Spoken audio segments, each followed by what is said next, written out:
हाँ भाई गौरव जी, प्रारंभ करें।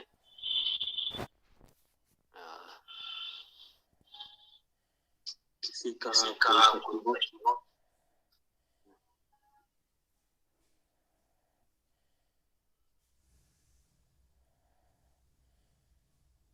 किसी का भी कोई प्रश्न हो तो वो यहाँ पर पूछ सकता है।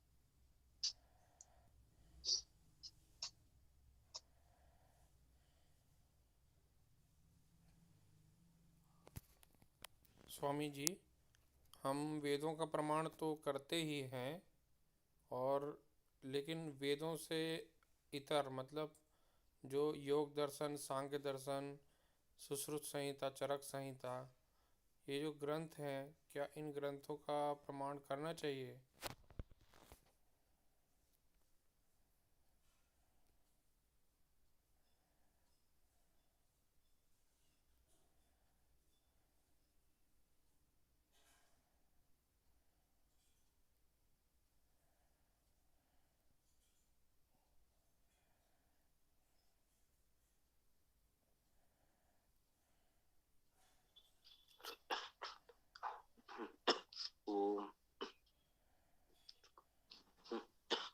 देखिए, धर्म का प्रमाण तो केवल वेद है, इसमें कोई संदेह नहीं है। और ये मानते हैं कि अन्य ग्रंथों में जितना वेद के अनुकूल है वो प्रमाण, या जब कहा जाता है तो स्पष्ट है प्रमाण तो केवल वेद ही हुआ। यदि वेद से अलग कोई बात कह रहा है तो वो तो प्रमाण नहीं हुआ, है ना। हाँ, विविध विषयों के जो ग्रंथ हैं, जिसे उपवेद आदि हम लोग कहते हैं,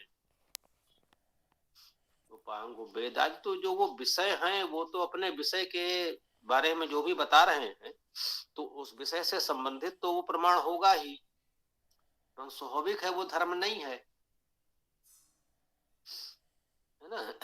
मतलब हमारे लिए, मनुष्य के लिए जो धर्म है वो प्रमाण केवल वेद है, और अन्य विषयों के लिए तो हमें अन्य ग्रंथों को देखना है और उसके अनुसार ही प्रमाण हो सकता है। वो बात ठीक है। तो अच्छा स्वामी जी, ये चरक संहिता, सुश्रुत संहिता में मांस भक्षण का बहुत वर्णन आया है, तो क्या ये इसको मिलावट माने या फिर ये क्या कहें इसको स्वामी जी?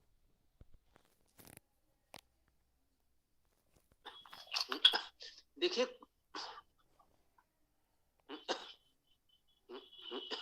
कुछ प्राचीन ग्रंथों में मिलावट की बात सत्य है, इतना तो ठीक है। परंतु जो हमें अच्छा ना लगे वो प्रत्येक ग्रंथ में हम मिलावट घोषित कर दें, ये प्रवृत्ति तो ठीक नहीं है। मतलब जो हमें प्रिय न लगे उसको हम कह दें मिलावट है, तो इस तरह तो सत्य की जानकारी नहीं हो पाएगी। एक बात जान लें, स्मृतियों और पुराणों में मिलावट है, घोषित तौर पर है। जी हाँ, मैं कह रहा हूं घोषित तौर पर, क्योंकि इनका समय समय पर संपादन होता रहा है। सभाएं बैठी, सम्मेलन हुए, विद्वान आए, और उस समय जिसके पास जो जानकारी थी वो सब उसमें जोड़ते चले गए।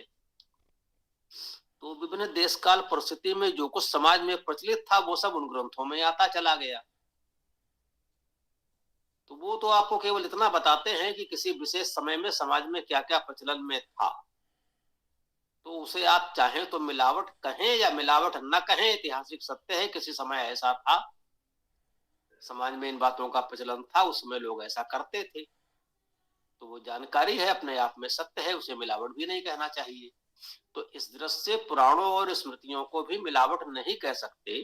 ऐतिहासिक जानकारी के लिहाज से वो बिल्कुल ठीक है। हाँ, जब उसको आप परम प्रमाण, परम सत्य मान लेते हैं तो समस्या आती है। समस्या हमारे इसमें है। तो धर्म के विषय में प्रमाण हमारा केवल वेद है। अन्य ग्रंथों में यह पता चलता है कि किसी समय समाज में क्या प्रचलन था, और विशेष परिस्थितियों में विशेष मान्यताएं होती हैं और होनी भी चाहिए। जब परिस्थितियां बदलती हैं तो उसमें हम लोगों को कुछ एक आपद धर्म कहा गया है, बहुत कुछ अपनाना पड़ता है। एक तो ये है। दूसरा, जो सुश्रुत चरक आदि की बात हम करें तो वो आयुर्वेद के ग्रंथ हैं, वे धर्मशास्त्र तो है नहीं। वहां हिंसा हिंसा का प्रकरण ही नहीं है। वहां तो स्वास्थ्य रक्षा का प्रकरण है, वहां तो जीवन यापन का प्रकरण है। तो इसमें तो कोई संदेह नहीं है कि प्राकृतिक रूप से मांस भी भोजन है, इसे तो नकारा नहीं जा सकता।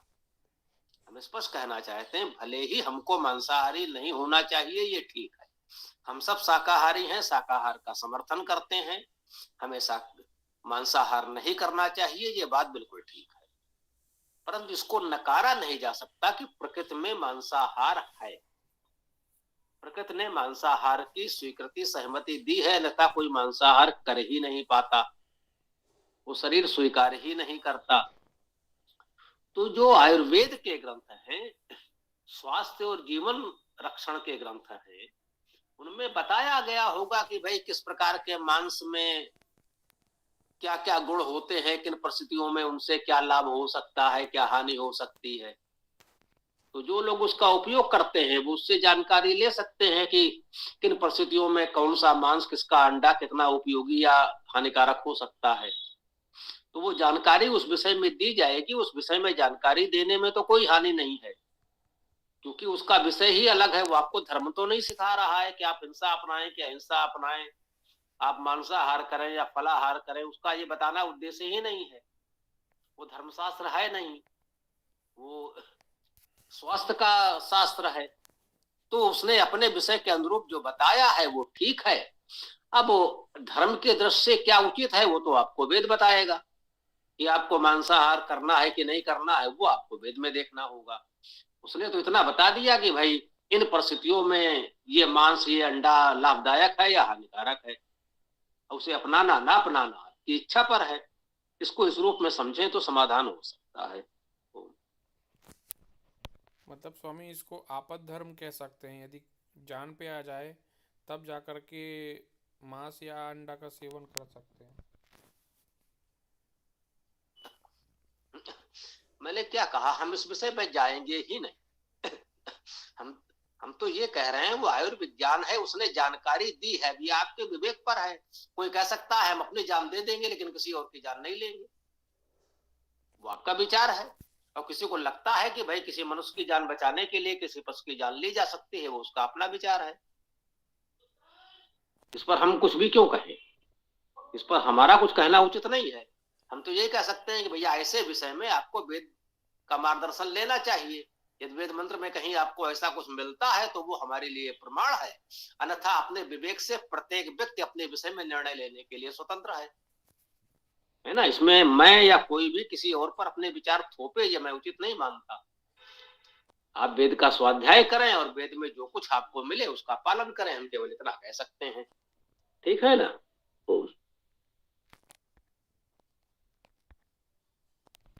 जी, अथर्ववेद कांड 12 सूक्त 2, यहाँ पे कर्व्याद अग्नि कह करके मांस भक्षण का विरोध किया गया है और मांस भक्षी लोगों के साथ बैठने से भी मना किया गया है।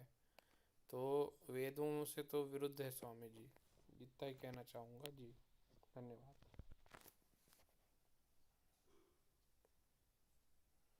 स्वामी जी नमस्ते।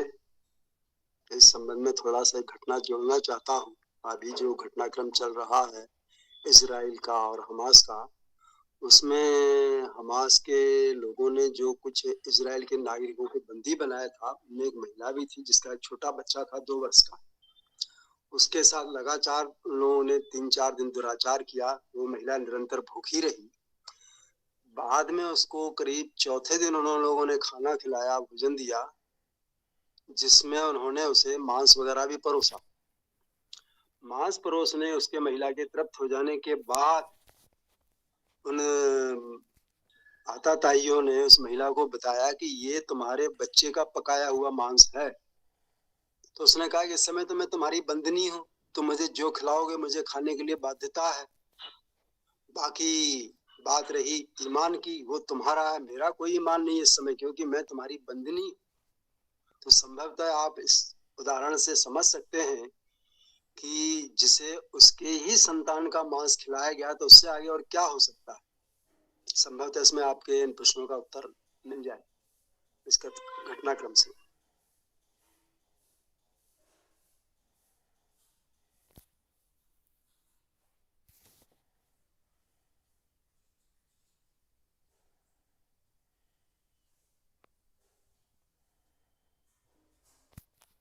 जी मुझे कह रहे थे। जी, आप निरंतर मांस भक्षण की चर्चा कर रहे हैं। उसी पर मैंने आपको एक घटना सुनाई है जो भी कुछ दिन पहले ही प्रकाश में आई है, इसी युद्ध के दौरान।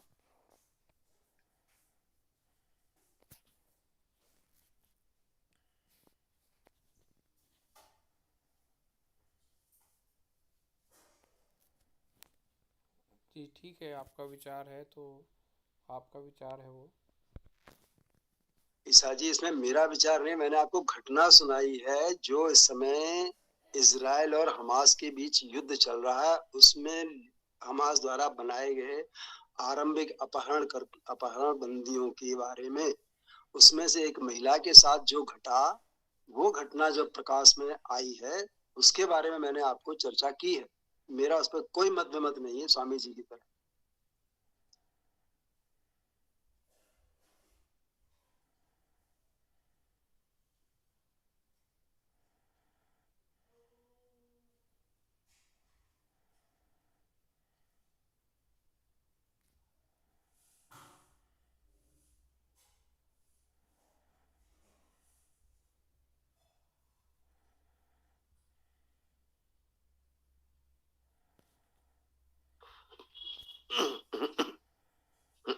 किसी और का कोई प्रश्न हो तो रख सकते हैं। किसी और को कुछ कहना है? हमको सपना जी और वेणुधर जी दिख रहे हैं, और भी लोग हैं। हाँ, सब लोग हमको दिखते नहीं हैं, ये भी हम बता दें। तो किसी को कुछ कहना हो तो कह सकते हैं।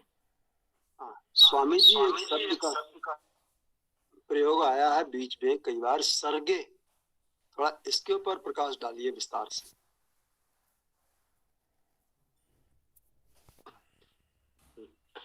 सर्गे? जी समझी। सर्गे जो शब्द आ रहा है, ये वास्तव में सृज धातु होगी, सृजन करना, जाका गा हो गया, तो इस प्रकार से ये सर्ग बना। सर्ग का अर्थ हुआ सृजन। ठीक। हमारे यहाँ काव्यों में, महाकाव्यों में सर्ग होते हैं, और कुछ लोगों ने महाकाव्यों के विषय में नियम बनाया कि न्यूनतम 8 सर्ग होने चाहिए। वाल्मीकि रामायण में ही 500-600 से अधिक सर्ग हैं। महाभारत का क्या कहना, वो तो उससे भी कई गुना विशाल है। तो सर्ग का शाब्दिक अर्थ तो सृजन हुआ। काव्य में इसका प्रयोग एक विषय प्रकरण को एक सर्ग में, एक चाहे तो उसे एक अध्याय जैसा कुछ कह सकते हैं। गद्य में कोई शास्त्र आदि कोई पुस्तक हम लोग लिखते हैं, पढ़ते हैं, तो उसमें अध्याय होते हैं। काव्य में उसे सर्ग कहे जाने की परंपरा है, ऐसा कह लें। फिलहाल तो मैं इतना ही समझ पा रहा हूँ। कुछ और आप कहना चाहते हो तो बता सकते हैं। अर्थात स्वामी जी, जैसे अपन लोग लिखते हैं पाठ अध्याय, तो उसके स्थान पर सर का प्रयोग किया गया है, या उसी तरह से जैसे सृष्टियां हैं, ब्रह्मांड है, अंड पिंड, अनेकों अनेक प्रकार के जो ग्रह नक्षत्र हैं, उनके लिए भी प्रयोग हुआ है।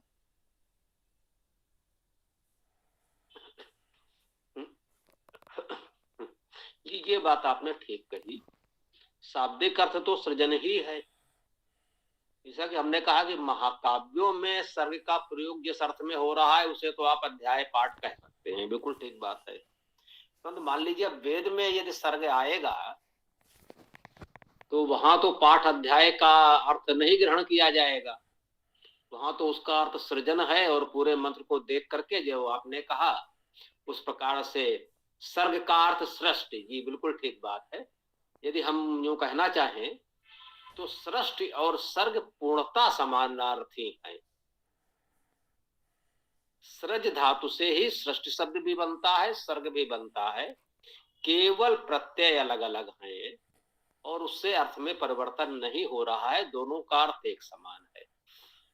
सृष्टि और सर्ग पर्यायवाची हैं। पुराणों में जो हम लोगों ने कहा है, पंचलक्षण पुराण, सर्गा प्रतिसर्गा वंशम मनवंतराण चा वंशानुचरितम चो पुराणम पंचलक्षणम।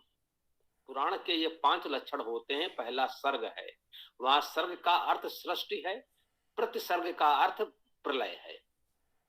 सृष्टि से प्रलय तक का संपूर्ण इतिहास जो पुस्तक वर्णन करे उसे हम पुराण कहते हैं।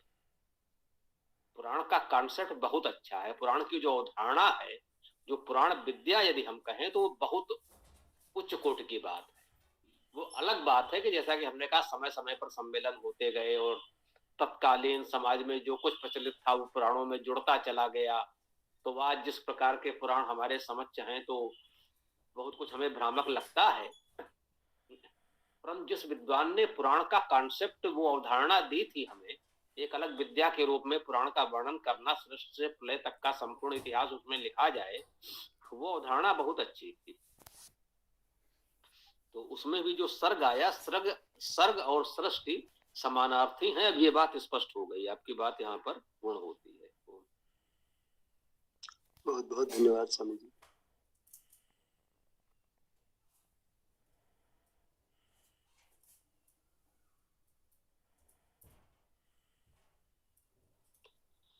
जी, किसी और का कोई विचार हो तो रख सकते हैं।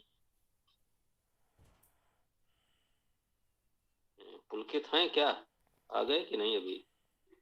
जी गुरु जी। आ गए हो तो दिखाई पड़ो भाई, जब तक बोलोगे नहीं तो तक मैं देखोगे नहीं। तो कुछ रखोगे, बताओगे? जी गुरु जी, थोड़े से प्रश्न हो ना किसी का तो आप पूछ लीजिए। मैं अभी 10 मिनट में आर्यभट्ट के ऊपर थोड़ा सा मैं रख दूंगा अपनी बात। ठीक बात है, क्योंकि आर्यभट्ट पर अच्छा कार्य कर रहे हैं तो वो जानकारी हम सबको मिले। तो तब तक कुछ और प्रश्न विचार किसी का हो तो रख सकते हैं। स्वामी जी, जैसे एक ताजी घटना घटी है कल वाली, जिसमें उन्होंने आदित्य का प्रक्षेपण करने के बाद वहां उसका कल स्थापन हुआ, तो उससे ये समझा जाए कि वहां जो घटनाक्रम चल रहा है इस समय, सूर्य को लेकर के ब्रह्मांड के अलग अलग ग्रह नक्षत्र पिंडों को अध्ययन के संबंध में खगोली ज्योतिषी, उस पर कुछ इसका महत्वपूर्ण जानकारी हम लोगों के समक्ष आने की संभावनाएं हैं। स्पष्ट है, इसे उद्देश्य से भेजा गया है तो कुछ तो जानकारी मिलेगी ही।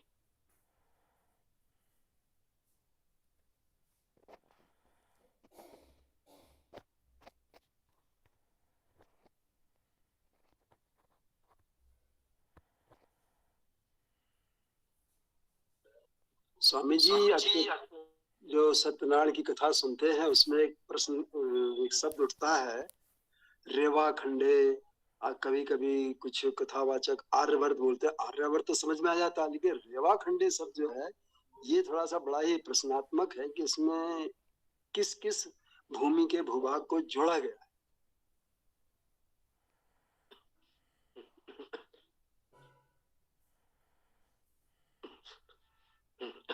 संभवतः आप उसको ठीक से सुन नहीं पाए हैं, भ्रमित हो रहे हैं। आर्यावर्ते वो अलग प्रकरण है। जब वो कहते हैं संकल्प करते हैं, तब वो बोलते हैं श्री श्री विष्णु विष्णु विष्णु विष्णु ब्रह्मणा द्वितीय परार्धे श्वेत 12 कल्पे जम्बूदीपे भरत खंडे आर्यावर्त देशांतर्गते। वो आर्यावर्त जो है वो तो एक देश है। उस आर्यावर्त में कितना क्षेत्र आता है, हमारा पूरा भारत आता है या उसका कोई भाग आता है या इससे विशाल क्षेत्र है, वो एक अलग है। कुल मिलाकर के वो एक भूभाग है, ठीक ठाक भूभाग है। आर्यावर्त वहां एक ये हो गया। और जो रेवा खंडे है वो संकल्प पाठ में रेवा खंडे नहीं होता। एक तो ये कर लें, आर्यावर्त अलग पढ़ते हैं और रेवा खंड जो पढ़ते हैं वो कहते हैं इस श्री स्कंद पुराणे रेवा खंडे सत्यनारायण व्रत कथायाम प्रथमोऽध्याय। तो वो 5 अध्याय पढ़ते हैं, 5वें अध्याय के अंत में ये पढ़ते हैं इस श्री स्कंद पुराणे रेवा खंडे श्री सत्यनारायण व्रत कथायाम प्रथमोऽध्याय द्वितीयोऽध्याय तृतीयोऽध्याय।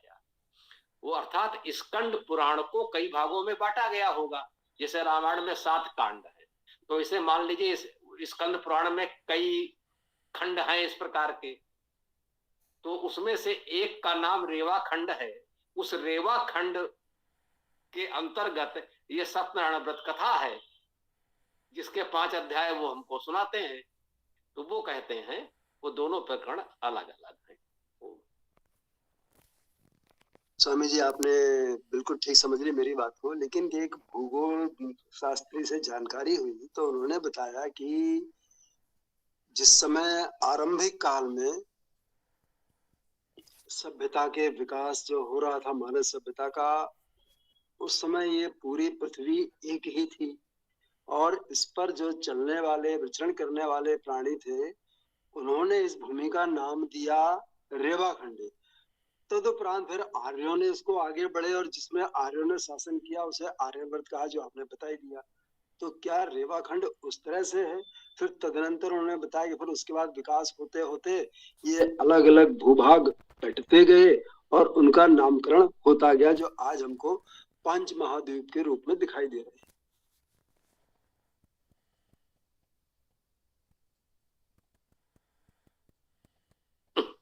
अब देखिए, किसी व्यक्ति ने बताया है, हम उस पर कोई टिप्पणी नहीं कर सकते। हो सकता है उनको कहीं से जानकारी मिली हो, बताया हो, तो जो समझ लीजिए उसका कम से कम सत्यनारायण व्रत कथा से कोई संबंध नहीं। वो एक अलग, अगर भूगोल के वो जानकार हैं, उन्होंने जानकारी दी है तो वो ठीक हो सकती है ना। तो वो तो बिल्कुल एक अलग विषय हो गया। हो सकता है उनकी बात ठीक हो सकता है ना हो, इस पर हम कोई टिप्पणी नहीं कर सकते, करना भी नहीं चाहिए। वो हमारा विषय नहीं है, इस तरह की हमें कोई जानकारी नहीं है, ठीक है ना। तो किसी और को कुछ कहना हो तो इस पर कह सकते हैं, कोई जानकारी हो तो। स्वामी जी, रेवा को नर्मदा नदी का एक पर्यायवाची माना जाता है। माँ रेवा ऐसा कहते हैं नर्मदा नदी को। हाँ, ये बात सही है कि नर्मदा को रेवा नाम से भी जाना जाता है। तो रेवा खंडे कह सकते हैं, नर्मदा नदी के आसपास का क्षेत्र, चाहे तो इस रूप में भी कोई ग्रहण कर सकता है, तो वो बात भी ठीक है। और संकल्प पाठ में जम्बू द्वीपे भी आता है।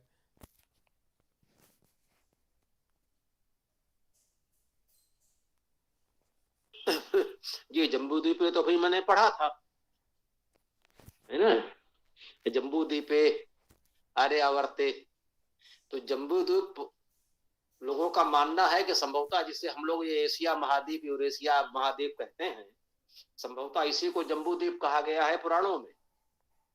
और उसके अंतर्गत हमारा ये आर्यावर्त देशांतर्गत पढ़ते हैं, आर्यावर्त देश में। हाँ, उसमें संभवतः वो लोग पढ़ते हैं आर्यावर्ते भरत खंडे, मतलब भरत खंडे, भारतवर्ष तो बड़ा हो गया, उसका आर्यावर्त तो एक प्रांत हो गया उस दृष्टि से। और संभवतः स्मृति में हो सकता है बात थोड़ा सा ठीक उतरी ना हो, संभवतः मनुस्मृति में भी ये आर्यावर्त का जो क्षेत्र बताया गया है वो कुरुक्षेत्र से प्रयाग तक बताया गया है। तो कुरुक्षेत्र से प्रयाग तक, अर्थात जैसे इस समय हम लोग वर्तमान उत्तर प्रदेश कहते हैं, तो क्षेत्रफल में तो उतना भी नहीं हुआ। तो यही कह सकते हैं कि स्मृतियों और पुराणों में समय समय में जो जानकारियां जोड़ी गई, तो उस समय जो प्रचलन में था वो आ गया। तो यही बात मनुस्मृति के लिए सही है कि हो सकता है उस समय आर्यावर्त राज्य कुछ इस प्रकार का लगभग इतने क्षेत्र में रहा होगा, तो उन्होंने आर्यावर्त कह दिया होगा। तो ये सब तो कह सकते हैं, क्षेत्रीय राजनीतिक मानचित्र तो बदलते रहते हैं, ये तो हम लोग जानते ही हैं।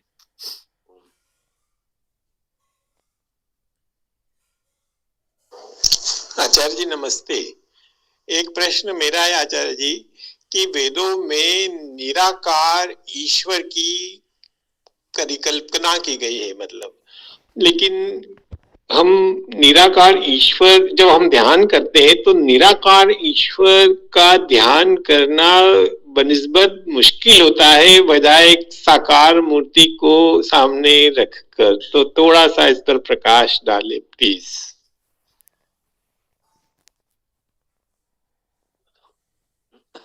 आपने इसमें कई बातें कह दी हैं और उन सारी बातों को अलग अलग समझने का प्रयास करें। मेरी शैली ये है, सबसे पहले आपने ये कह दिया कि वेदों में निराकार ईश्वर की बात कही गई, ठीक। तो वेद में कहाँ कहा गया है कि ईश्वर निराकार है? ये आपने वेद में पढ़ा है या कुछ लोगों से सुन लिया है कि वेद में ईश्वर निराकार है? एक बात तो ये आई, कुछ कह रहे हैं तो कह लीजिए, कोई बात नहीं। हाँ नहीं, कहें आप, पहले पूरा कर लें, अपने वक्तव्य पूरा कर लें। जी, हमारी शैली ये है कि हम कुछ भी पहले से सर्वमान परिकल्पना लेकर नहीं चलते, पूर्वाग्रह लेकर नहीं चलते। जब हम चर्चा करते हैं तो हम बिल्कुल कोरा कागज मन करके तब आगे बात करते हैं। पहले से कोई पूर्वाग्रह नहीं कि वेद में क्या कहा गया है। वेद में क्या कहा गया है ये वेद में पढ़कर जब हमको मिलेगा तब जानेंगे। एक बात, अब पहले तो हम खोजें कि वेद के किस मंत्र में कहा ईश्वर का स्वरूप बताया गया है जो तथाकथित रूप से निराकार है। एक बात, यद्यप मैं इससे असहमत नहीं हूं, वो बात ठीक है, एक अलग, मैं केवल बता रहा हूं कि हमारा निवेदन ये है कि हम इतना पूर्वाग्रह मुक्त होकर जब सत्य की खोज करेंगे तब सत्य हमें प्राप्त होगा। पहले से हम मान लेंगे कि ऐसा है तो फिर सत्य तक पहुंचना कठिन होगा। चाहे जितना बड़ा सत्य हो, पहले हम उसको शून्य से जानने का प्रयास करें, ये मेरा निवेदन है। तो एक तो ये आगे। दूसरा, आपने कहा कि उसका ध्यान करना। भाई ध्यान करना क्यों आवश्यक है? ध्यान हम करें ही क्यों? एक प्रश्न ये उठेगा, हम ध्यान करना ही क्यों चाहते हैं? क्यों हम ईश्वर का ध्यान करें? जरूर उसकी आवश्यकता ही क्या है? वेद में कहाँ कहा गया है कि ईश्वर का ध्यान करो? एक तो ये कि वेद बताए कि ईश्वर निराकार है, उसके बाद ये वेद ये भी कहे कि आप ईश्वर का ध्यान करो। तो जब वेद ये बताएगा कि ईश्वर निराकार है और वेद ये बताएगा ईश्वर का ध्यान करो, तो हम आशा करते हैं कि फिर वेद में आपको ये भी बताएगा कि उस निराकार ईश्वर का ध्यान कैसे करो। जब वेद इतना बताएगा तो मुझे विश्वास है कि वो ये भी बताएगा, और फिर जो वेद बता देगा उसके बाद हमारे और आपके किसी और के बताने के लिए कुछ शेष रहेगा नहीं, वही हमें करना चाहिए। तो मूल बात ये हो गई। तो इसमें कोई संदेह नहीं, ईश्वर सर्वव्यापी है, निराकार है, उस रूप में हम लोग उसे जानते मानते हैं। जहां तक ध्यान करने का प्रश्न है, आजकल या जिस रूप में जो ध्यान की बात कही जाती है, मुझे लगता है वो उतना महत्वपूर्ण है नहीं कि जितना लोगों को एक ध्यान की परिकल्पना में उलझाकर रख दिया गया है। उसका समाधान भी बता दिया गया है। हाँ, ये भी बताते हैं, उसका समाधान भी बता दिया गया है। एक, आप ज्योतिबिंदु की परिकल्पना करें और अपने ध्यान को उस पर केंद्रित करें, हो गया निराकार ईश्वर का ध्यान। क्योंकि ईश्वर जो है वो चेतन स्वरूप है, प्रकाश स्वरूप है। प्रारंभ में ऊर्जा प्रकाश के रूप में ही सृष्टि का सृजन प्रारंभ हुआ उस दिव्य चेतन सत्ता से, तो प्रकाश के रूप में उसका ध्यान करिए, हो गया ध्यान। अब रह गई बात साकार मूर्ति के रूप में ध्यान करने की, तो भैया जिसको लगता है और कोई विकल्प नहीं है उसको करना है तो करे। साकार मूर्ति के रूप में ध्यान विश्व में कितने लोग करते या मानते हैं, हमें ये देखना होगा। कि केवल भारत के कुछ लोगों के अलावा कहीं ये मूर्ति पूजा का प्रचलन तो इस प्रकार का है नहीं। एक बात तो हमें ये जानना है। और ऐसा नहीं है कि ये भारत के मूर्ति पूजा करने वाले विश्व में सर्वाधिक उन्नत हैं और पूरा विश्व उनके समक्ष बिल्कुल अविकसित है, ऐसा तो है नहीं। तो इससे ये तो तय है कि मूर्ति के बिना या तो ध्यान हो सकता है यदि आवश्यक है तो, और यदि मूर्ति के बिना ध्यान नहीं हो सकता है तो शेष लोग भी ध्यान कर नहीं पाते होंगे।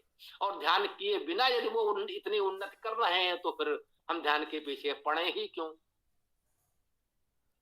तो हमारी बात को यूं समझिएगा कि हम केवल ये बताना चाहते हैं कि हम स्वतंत्र मन से विचार करें, कोई पूर्वाग्रह पालकर नहीं। इसलिए हमने ईश्वर के निराकार होने पर ही जब ये बात कह दी तो लोग कहेंगे वाह, स्वामी जी ने तो ईश्वर के निराकार होने पर भी प्रश्न उठा दिया।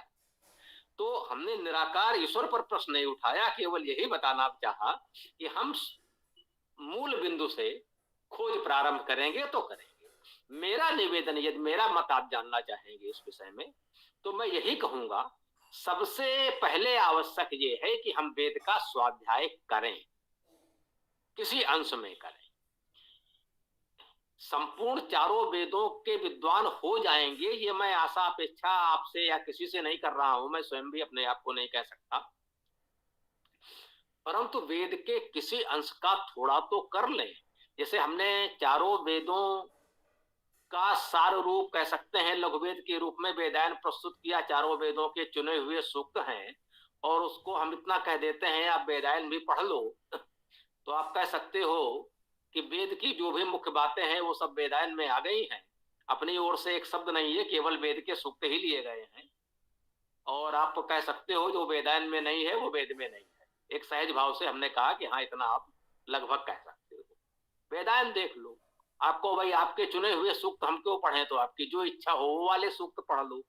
उसके लिए जो सायंकालीन कक्षा में चल रहा है, किसी ने जानना चाहा था यदि वो जुड़े हो, तो यजुर्वेद एकादशी से हम लोग चला रहे हैं, यजुर्वेद के अंतिम 11 अध्याय।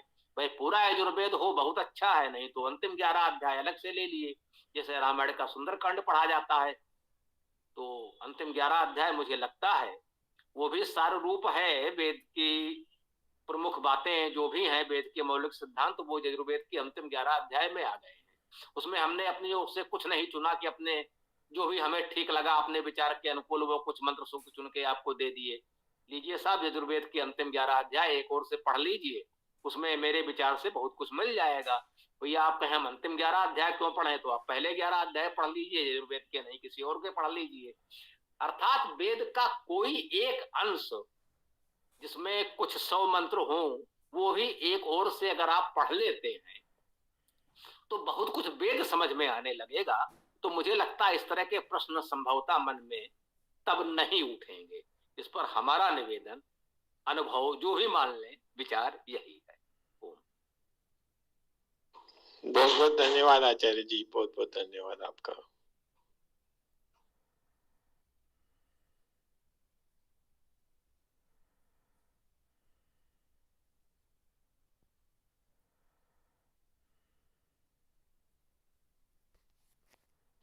एक प्रश्न और भी है प्लीज, कि जैसे हम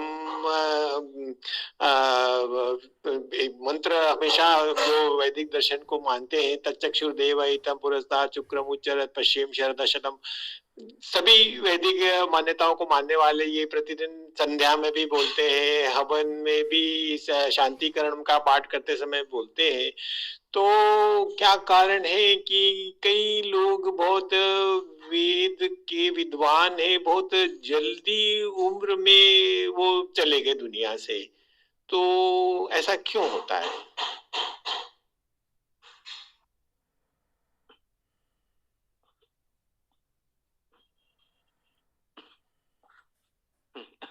ये प्रश्न भी उचित है, इस पर हमें अवश्य विचार करना चाहिए। वेद में अनेक स्थानों पर 100 वर्ष के जीवन की बात आई है। यजुर्वेद के अंतिम अध्याय में भी यहीं से प्रारंभ किया गया। संभवतः दूसरा मंत्र है कुर्वन्नेवेह कर्माणि जिजीविषेत शतम समा, कर्म करते हुए 100 वर्ष तक जीवित रहें, ये कामना की गई है। और यदि इन शब्दों पर ध्यान देंगे तो इसका उत्तर भी वहीं छिपा है। वो कह रहा है जीवेम शरदः शतम, 100 शरद काल तक हम जीवित रहें।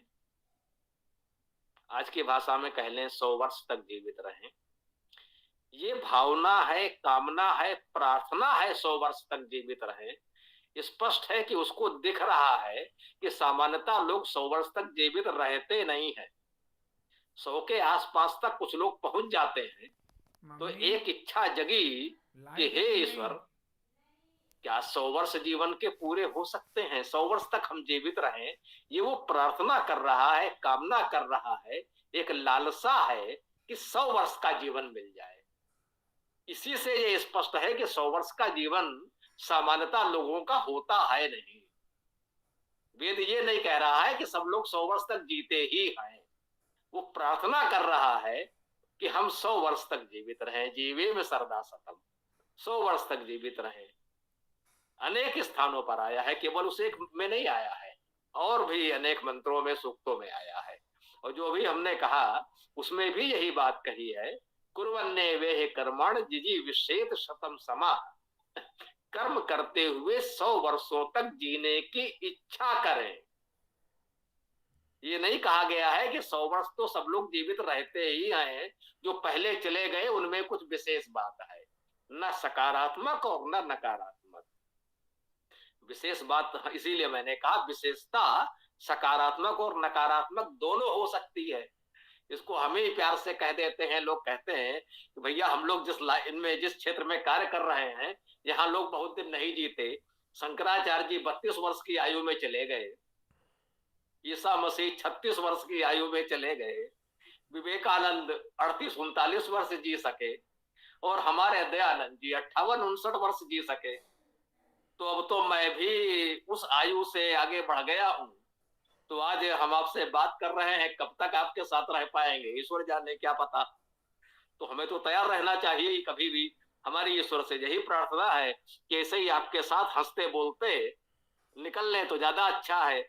हम 100 वर्ष तक जीने की इच्छा नहीं कर रहे हैं, हम तो केवल इतनी इच्छा कर रहे हैं कि अब हमारा जीवन लगभग पूर्ण है। जब तक आपके साथ ऐसे ही हंसते खेलते संवाद करते हुए निकल लें तो ईश्वर की बड़ी कृपा है।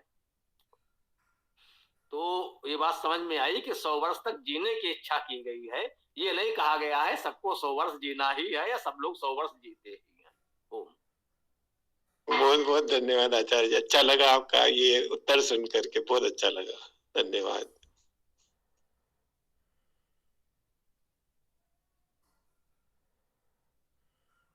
आप सभी को सादर नमस्ते, प्रणाम। तो आज बात तो करनी थी लेकिन थोड़ी सी समय की अनुपलब्धता के कारण मैं नहीं कर पाया था, हालांकि शुरू से ही करना था मेरे को।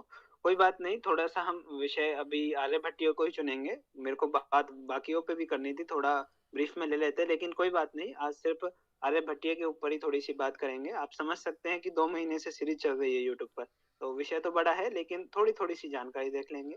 उससे पहले मैं आप सभी से थोड़ा सा जानना चाहूंगा कि अभी इतने हमने प्रयास किया, आपको कितनी जानकारी आप तक पहुंची आर्यभट्ट जी के बारे में? तो आप क्रमशः चाहे इतना ही बोले, गणितज्ञ थे या ज्योतिषी थे, कुछ भी बोले, आप थोड़ा थोड़ा सा प्रयास करें बताने का कि आप क्या जानते हैं आर्यभट्ट जी के बारे में। धन्यवाद। फिर मैं अपना पूरा विषय रखूंगा जी।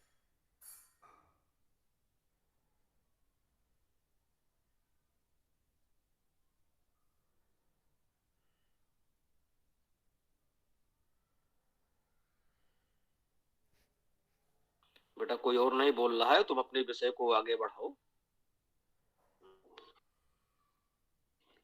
ठीक है, आप नहीं बोल रहे तो मैं बता देता हूँ। ठीक है, तो जो आर्यभट्टीय ग्रंथ है आर्यभट्ट जी ने लिखी, इतना आप सभी जानते हैं, और उनकी बहुत सारी कृतियों में से यही एक संपूर्ण रूप से उपलब्ध है, इतना भी संभवतः आप जानते ही होंगे। और आर्यभट्ट जी गणितज्ञ भी थे और ज्योतिषी आचार्य भी थे, ये भी आप जानते हैं।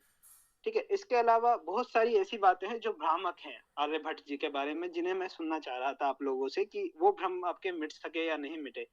ठीक है, तो और बहुत सारी बातें ऐसी हैं जिनसे लोग अनभिज्ञ हैं कि वो आर्यभट्ट जी ने दिया।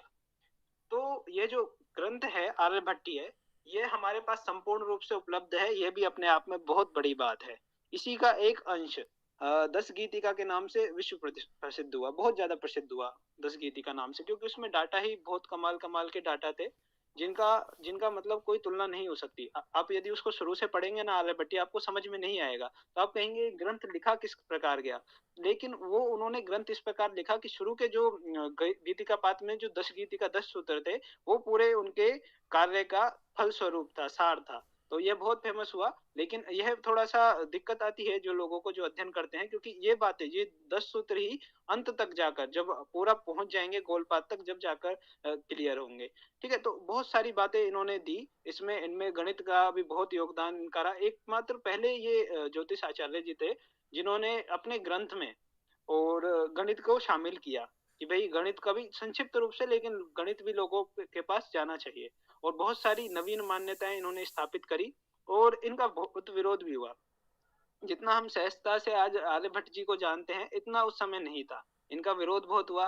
आप इस बात से इसका अंदाजा लगा सकते थे कि जब इन्होंने भ्रूभ्रमण का सिद्धांत दिया कि पृथ्वी अपने अक्ष पर घूमती है, तो इनके बाद के ग्रंथों को आप देखिए, ब्रह्मगुप्त जी के, बराहमीर जी के, तो वो कहते हैं कि ये आर्यभट्ट जी ने लिख तो दिया भूभ्रमण है, तो जैसे आज के बच्चे प्रश्न करते हैं ना, यदि धरती घूमती है तो पहाड़ क्यों नहीं गिर रहे, ये चिड़िया अपनी दिशा क्यों नहीं भ्रमित हो रही, तो ऐसे सवाल उन्होंने भी किए थे उनके बाद में, उनके बाद की परंपरा को आगे बढ़ाते हुए ज्योतिष की, जब भी उन्होंने ये प्रश्न किए। तो आप समझ सकते हैं कितना एक लंबा उनके देने के बाद उन्होंने कब दे दिया, आप देख सकते हैं 398 शक में तो उनका जन्म हुआ, संभवतः 421 शक में उन्होंने ये आर्यभट्टीय लिखा था। तो जब की बात है 476 एडी से, आप समझ सकते हैं ईस्वी आपका परिचित है, तो 476 ईस्वी में उन्होंने उनका जन्म हुआ, और इससे आप 23 साल और जोड़ लीजिए, इसके बाद में ये लिखा। तो इसके बाद भी इतने समय तक, है ना, ये अब अपने आप में अनभिज्ञ रहा कि भाई किसी ने माना ही नहीं इनकी बात को, भूभ्रमण की सिद्धांत को सबने नकार दिया एक सिरे से। तो यह बहुत रूढ़िवादी, आप समझ सकते हैं इससे कि रूढ़ी जो होती है कितनी बलवान होती है ना, किसी भी बड़े आचार्य की बात को भी यूं ही ठुकरा दिया गया, क्योंकि उनके पास उन्होंने प्रमाण भी दिए थे, लेकिन भैया जिसको अपनाना नहीं होता वो नहीं अपनाता। ठीक है, लेकिन आज उनका सिद्धांत दोबारा से प्रचलन में है, सभी उसको मान चुके हैं, यह भी अपने आप में बहुत बड़ी बात है। और एक बात महत्वपूर्ण यह भी है, सिर्फ भूभ्रमण का सिद्धांत नहीं दिया, यह तक भी बताया कि अपने अक्ष पर पृथ्वी इतनी झुकी हुई है ना, जैसे 23.5 अंश माना जाता है, लेकिन आर्यभट्टीय में संभवतः 24 अंश लिखा हुआ, 24 अंश है ना, लेकिन कोई बात नहीं, वो उस समय थोड़ी दशमलव वगैरह की भी दिक्कत थी, क्योंकि ये एक बात और आपको मैं बता दूं, जैसे आर्यभट्टीय ये गद्य में नहीं है ना, पद में लिखा है उन्होंने, क्योंकि उस समय अपनी, आप समझ सकते हैं, पूरी काव्य में ही अपनी परंपरा चलती आ रही है ज्ञान विज्ञान की। होता क्या है काव्य में, एक तो जो शिष्य होते हैं उनको समझने में आसानी हो जाती है ना, स्मरण रखने में आसानी हो जाती है, और उसका अच्छे से यूटिलाइजेशन हो सकता है ना, तो ये अपना काव्य के रूप में सिखाने का प्रचलन है भारत में, है ना, कि सूत्रों में लिख दिया और उसको काव्य में प्रदर्शित कर दिया। ठीक है, तो अब इनका जो कृति है ये आर्यभट्टीय, इसको इन्होंने 4 भागों में बांटा है। पहला है गीतिका पाद, दूसरा है गणित पाद, तीसरा है कालक्रिया पाद, चौथा है गोल पाद। जो गीतिका पाद है इसी में ही 10 गीतिका आती है ना, 10 गीतिका यानी जो 10 श्लोक हैं इसके, तो 10 जो गीतिका पाद है वो 13 श्लोक ही है, उसमें से 10 श्लोक है वो 10 गीतिका के नाम से विश्व प्रसिद्ध हुए। गणित पाद है उसमें 33 श्लोक है ना, और जो काल क्रिया पाद है उसमें 25 श्लोक है, और गोल पाद है उसमें 50 श्लोक है। गोल पाद संभवतः नहीं, सबसे बड़ा ही है, गोल पाद सबसे बड़ा ही है ना, और जो गीतिका पाद है वो सबसे छोटा है। तो गीतिका पाद में क्या बातें की गई, सबसे पहले उन्होंने उपासना की, जैसे भी मंगलाचरण सब होता है, सब करते हैं अपने ग्रंथों में, ब्रह्म की उपासना करना। उसके बाद जब आगे बढ़े तो उन्होंने एक नवीन पद्धति दी। नवीन पद्धति क्या दी, जितने भी मतलब बड़ी बड़ी संख्या है ना, उनको छोटे रूप में कैसे लिखें, तो कैसे लेकर मैं तक ऐसे करके उन्होंने वर्ग अक्षर और अवर्ग अक्षर के आधार पे बांटकर, और ये लेवे इनको अलग मान देकर, और जो जीरो की व्यवस्था थी उसके लिए मान देकर ये व्यवस्था बनाई। तो बहुत सूक्ष्म, मतलब 3 शब्द से भी, 3 पूरे शब्द भी नहीं होते, और वो लाखों करोड़ों की गणनाएं कर सकते हैं उनसे। तो यह उन्होंने पद्धति विकसित की अपने पद्य रूप को लिखने के लिए, तो इसका भी बहुत आदर सम्मान हुआ। लेकिन वही है कि कुछ कमियां सब में होती हैं, इसमें आप बड़ी संख्याओं को तो दिखा सकते हैं, लेकिन वही दिक्कत आएगी, जैसे आपको बिल्कुल ऐसा एग्जैक्ट कैलकुलेशन देना 1,57,000 4 लाख करके, मतलब ऐसे हर जगह टुकड़े होंगे ना, जहाँ वहां इतना उसको नहीं दर्शा पाएंगे आप, एक वैसे जीरो वाली संख्या को तो दर्शा देंगे। ठीक है, तो ये बात हुई। उसके बाद भी इन्होंने बहुत सारी बातें बताई, जैसे कि जो कल्प है और आदि, जैसे एक कल्प में 14 मनु होते हैं, है ना, फिर 72 महायुग होते हैं, जिसे चतुर्युग भी बोलते हैं। तो इस तरीके एक और बात आती है जो महत्वपूर्ण है, ये बात तो सबको पता है कल्प में इतना होता है, ये तो विश्व प्रसिद्ध बात है ना, लेकिन जो बात है वो वही है, जैसे उस दिन प्रश्न उठा था कि बराबर माना है ना, जितने भी इसके टीकाकार है ना आर्यभट्टीय के, सभी ने ये बात एक स्वर से लिखी है कि आर्यभट्टीय जी कहते हैं कि चतुर्युग का जो विभाजन है वो 1:2:3:4 में नहीं होगा। यानी जैसे कलयुग मान लीजिए 4,32,000 साल का है, तो द्वापर होता है 8,64,000 साल का, लेकिन ये कहते हैं कि उनके अनुसार चारों बराबर है, तो कलयुग भी 10,80,000 के आसपास होगा संभवतः, मुझे ठीक से याद नहीं है ना, तो आप कैलकुलेट कर सकते हैं। तो जो 10,80,000 10,80,000 10,80,000 ऐसे होगा, तो ये कितना हो जाएगा 43,20,000 के आसपास, देख लीजिएगा, थोड़ा सा हो सकता है इसमें थोड़ी सी दिक्कत हो। ठीक है, तो इस तरीके से इन्होंने कहा, लेकिन ये इस बात के इनके पास कोई भी प्रमाण नहीं है, ये बातें इनकी काल्पनिक है, मन से गढ़ी हुई है, क्योंकि यदि ऐसा होगा तो सारी गणनाएं ही गलत हो जाएंगी, है ना, और जो कि आर्यभट्ट जी ने नहीं की। और बाकी भी जितनी भी गणनाएं आप सोल्व करेंगे उसमें भी यही मान आपको रखने पड़ेंगे जो सर्वविदित सोलर सिद्धांत में भी यही मान है, 1:2:3:4। ठीक है, ये बात हो गई। और जो एक भ्रम रहता है इस शून्य का, है ना, कि आर्यभट्ट जी ने शून्य की खोज की, तो ये भ्रम है, इसको मिटा लीजिए, है ना। देखिए इसमें शब्दों के अलावा कुछ नहीं है, एक बात तो ये याद रख लीजिए, आर्यभट्टीय में शब्दों के अलावा कोई भी संख्याएं नहीं है, शब्दों से ही संख्याओं का निरूपण किया गया है कि कै को 1 मानेंगे, ख को 2 मानेंगे, ठीक है, इस तरीके से भय को 24 मानेंगे, जो भी है मतलब इस तरीके से उनको निरूपित किया गया है, तो वो आ रही है ना। और जीरो के लिए इन्होंने मान दिया। अब लेकिन आपको एक और डाटा मैं दे देता हूँ कि जो यजुर्वेद है उसमें भी, मेरे को ठीक से मंत्र संख्या तो याद नहीं है, ईसा पुत्र जी और हमने काफी बार उसको ग्रुप में भी डाला है ना, तो उसमें आपको पूरा मिलेगा, एकदश शत सहस्त्र अयुत नियुत प्रयुत कोटि अर्बुद करके, है ना, पूरा मिलेगा उसमें, है ना। तो आपको वहां से आपको समझ में आएगा कि आर्यभट्ट जी ने तो उतने भी नहीं लिए जितने वेद में दे रखे हैं, है ना, उतने भी नहीं लिए जितने वेद में दे रखे हैं। तो आप ये मत कीजिए कि जीरो की खोज की, क्योंकि जीरो का साइन भी उन्होंने नहीं दिया, हालांकि जीरो को जान रहे हैं, है ना, क्योंकि गणनाएं हो रही हैं उससे 43,20,000 है, तो उसको भी दर्शा रहे हैं, है ना। तो गणना जीरो का मान पता है, ऐसे ही वेद में भी वो मान आए हैं, नियुत प्रयुत सब आए हैं, है ना, कोटि भी आया, अर्बुद भी आया, ठीक है। तो इसको आप ये कह दीजिए कि उन्होंने कार्य किया, ये तो एक भ्रम ही हो सकता है कि जीरो की खोज उन्होंने की, क्योंकि ज्योतिष उनसे भी पहले था। आप महाभारत में भी ज्योतिष देख सकते हैं, रामायण में भी देख सकते हैं, है ना। गणनाएं जो स्पष्ट रूप से इनकी हैं, तो अवेलेबल यही ग्रंथ है ना, सबसे बड़ी बात है कि अवेलेबल यही है, इसलिए इसको माना गया। ये थोड़ी सी इनकी होती है पाश्चात्य विद्वानों की, जो अवेलेबल है उसको ही मानते हैं, ठीक है। इसके अलावा बहुत सारी चीजें आती हैं, जैसे एक और श्लोक में आता है कि इन्होंने बताया कि जो महाभारत है उसका अंतिम दिन बृहस्पतिवार था, और जब तक 6 मनु और 27 महायुग बीत चुके थे और 3 युग समाप्ति, जो अंतिम युग था वो द्वापर समाप्ति हो गया था महाभारत युद्ध के साथ, ठीक है। तो इन्होंने ये डाटा भी बताया। इसमें लेके तो लोगों को विवाद रहता है कि बृहस्पतिवार कहता है, कोई बुधवार भी कह सकता है ना, तो थोड़ा विवाद रहता है, लेकिन इन्होंने बृहस्पतिवार कहा, ठीक है। तो इसके अलावा और भी बहुत सारी, जैसे इन्होंने क्या कहते हैं, पृथ्वी का व्यास बताया 1050 योजन, है ना। तो अब आप सोचिए कि कैसे बताया, है ना। अब कहीं भी गणनाएं नहीं लिखी हुई कि इन्होंने कैसे सिद्ध किया, देखिए सब इन्होंने सिर्फ कंक्लूजन लिखे हैं, है ना, गणनाएं नहीं लिखी जाती, पहले हो सकता है परंपरा नहीं हो या फिर मूल ग्रंथ में लिखी गई हो, है ना, लेकिन जो आज उपलब्ध है उसमें कोई भी कैलकुलेशन नहीं, सिर्फ हमारे पास श्लोक उपलब्ध है ना। तो इन्होंने तो लिख दिया कि 1050 योजन।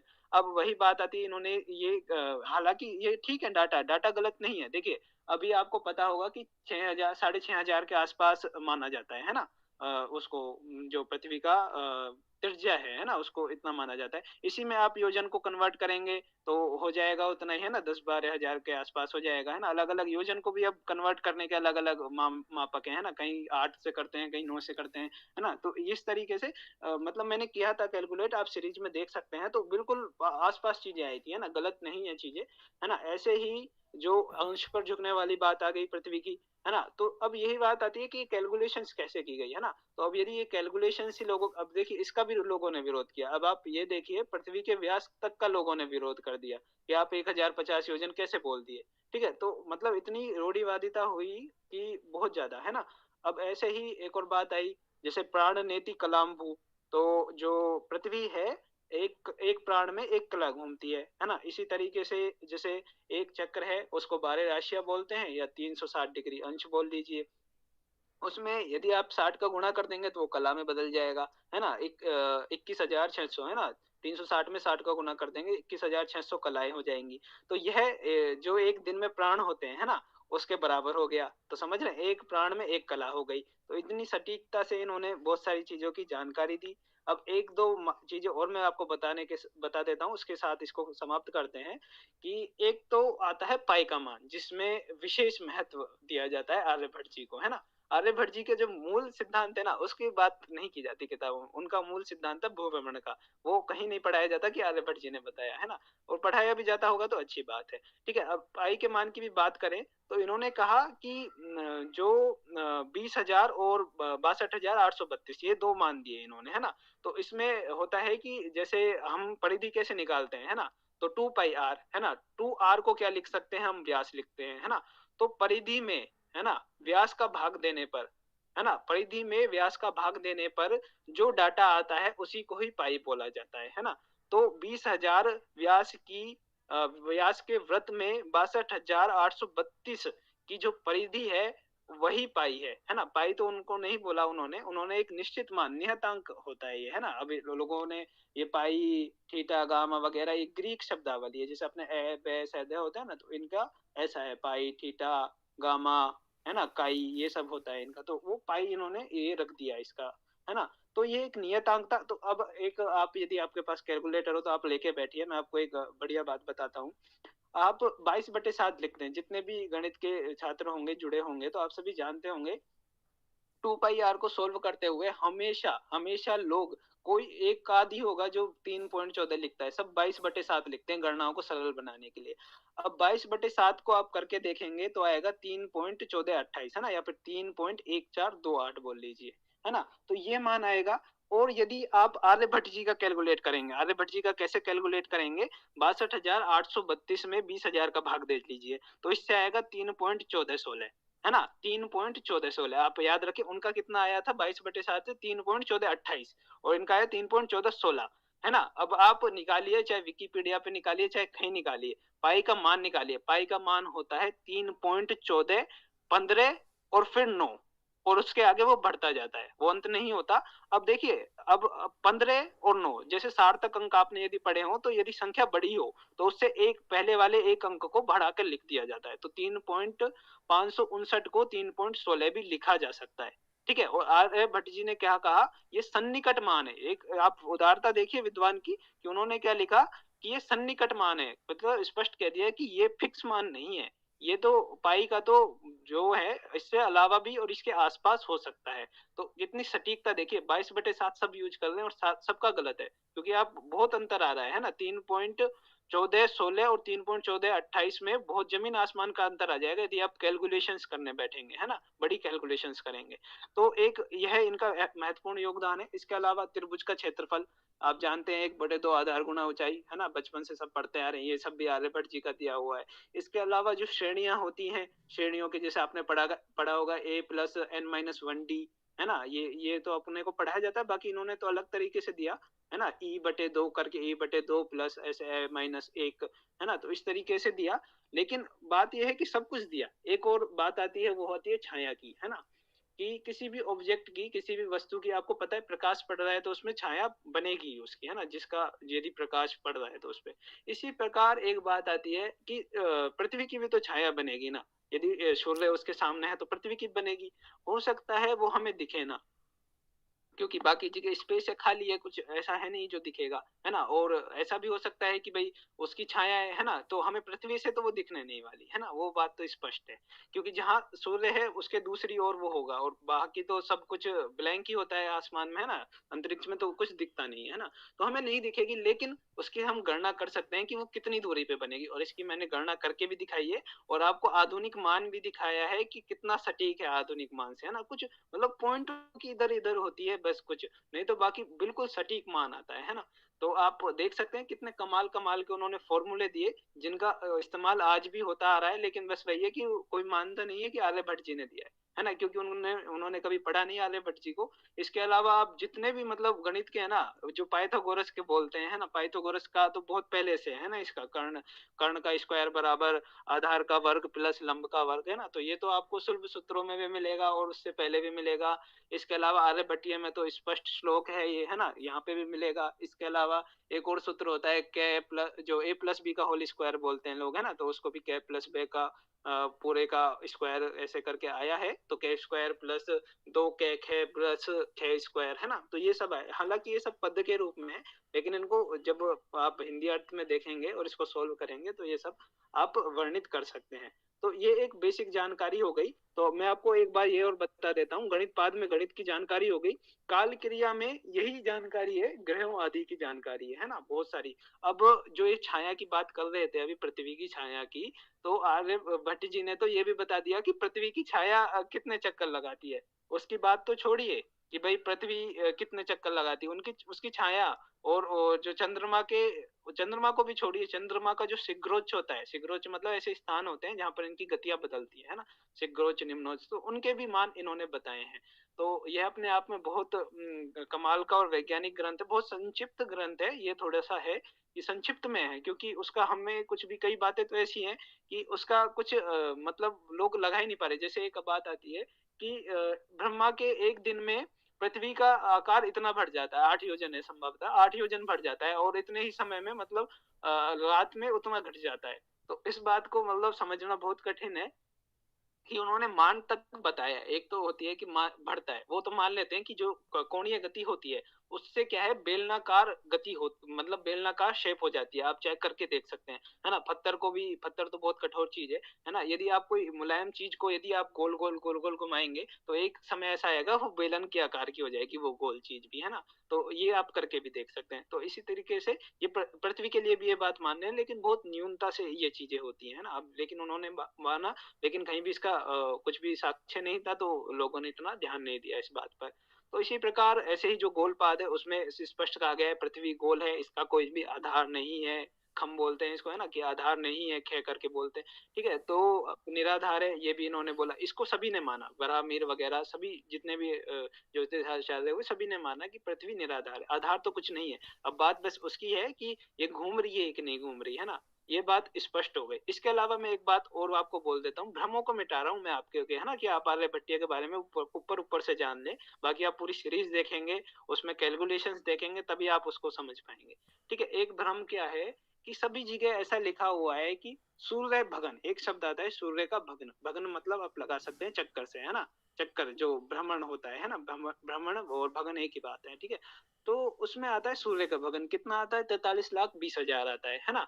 तो 43,20,000 का मतलब क्या है कि प्रतिदिन मतलब आप इसमें 43,20,000 एक महायुग का आता है, है ना, कि एक चतुर्युग का या महायुग बोल लीजिए, कि में इतने चक्कर लगाता है ना। तो इतने ही इसमें वर्ष होते हैं, समझ रहे हैं आप, एक चतुर्युग में 43,20,000 ही वर्ष होते हैं, और इतने ही वो चक्कर लगाए, यानी प्रतिदिन एक लगा रहा है ना। तो ये तो बड़ी भ्रम की स्थिति हो गई कि ये क्या हो रहा है ना।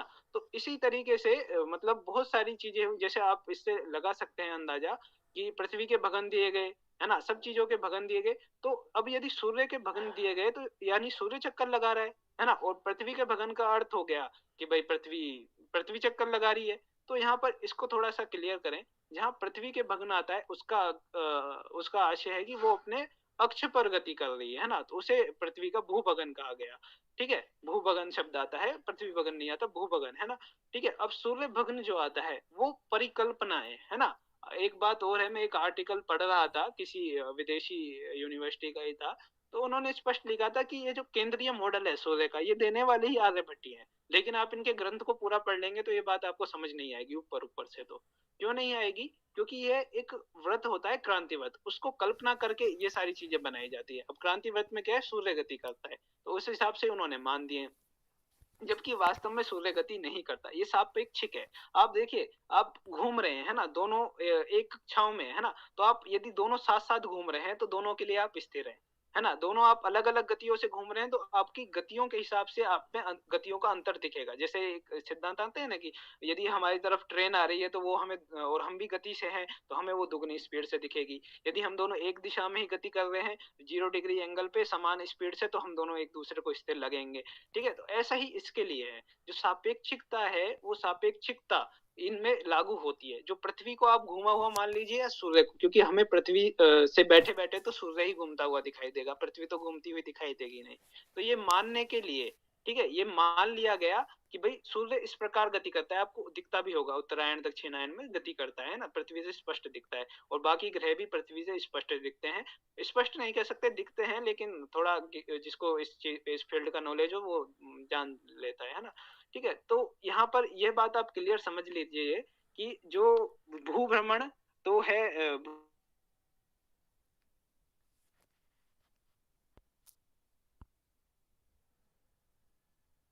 इसका आशय यह नहीं है कि यह मान लिया जाए कि सूर्य गति करता है ना, ये सिर्फ गणनाओं को सिद्ध करने के लिए, आसानी के लिए, है ना, कि हम समझ पाए, इसलिए ही दिया गया है।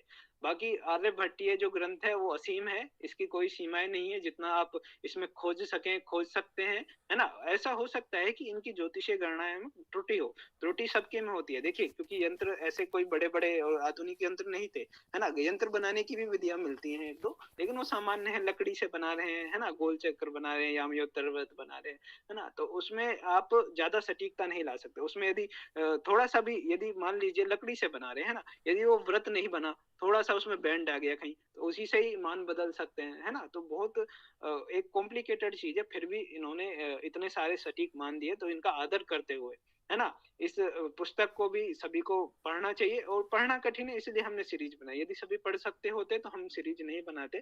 तो हमसे जितना प्रयास हुआ इसको किया, और आप सभी भी इस मेरे आज जो मैंने बोला है इस माध्यम से अपने भ्रमों को मिटा ले। और अभी आपका कोई प्रश्न हो इसके ऊपर, आर्यभट्टीय के ऊपर, यदि कोई भ्रम हो, शंका हो, प्रश्न हो, तो आप रख सकते हैं। ये बात पूरी क्लियर होनी चाहिए। धन्यवाद।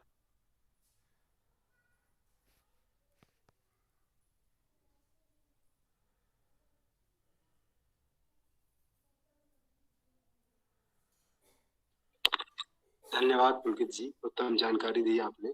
इसमें जो आपने ये बताया कि सूर्य स्थिर है, तो क्या सूर्य को अपन एक स्टैंड स्टिल मान सकते हैं कि वो नहीं हिल रहा, बाकी सारे ग्रह पिंड चक्कर लगा रहे हैं, या सूर्य की गति इन सब की तुलना में काफी कम है इसलिए उसको स्थिर मान रहे हैं? देखिए, जो बात आती है ना, बात तो यही आती है कि सूर्य स्थिर है ना। हालांकि पूरा आप जानते हैं कि इस ब्रह्मांड में कुछ भी स्थिर नहीं है ना। जब वो चीजें ही निराधार हैं, तो वो स्थिर हो भी नहीं सकती, है ना। तो सूर्य भी गतिशील है, ब्रह्मांड भी गतिशील है, आकाश गंगाएं भी गतिशील है, लेकिन ऐसा नहीं है कि मतलब वो गति कर रहा है, क्योंकि उसकी कक्षाएं है ना, जो पृथ्वी की और बाकी ग्रहों की, वो सूर्य की ही कक्षाएं हैं, है ना। हम कहते हैं चंद्रमा कहाँ है, वो पृथ्वी की कक्षा में। हम बहुत सैटेलाइट भेजते हैं जीपीएस के लिए, जीआईएस के लिए, तो वो कहाँ है, पृथ्वी की कक्षा में है। अब वो बात अलग है कि आस पास वाली है, दूर वाली है, ठीक है। तो ऐसे ही ये सूर्य की कक्षाएं हैं, सूर्य की कक्षाओं में ये ग्रह गति करते हैं। अब सूर्य तो अक्ष पे तो अपनी गति करेगा नहीं,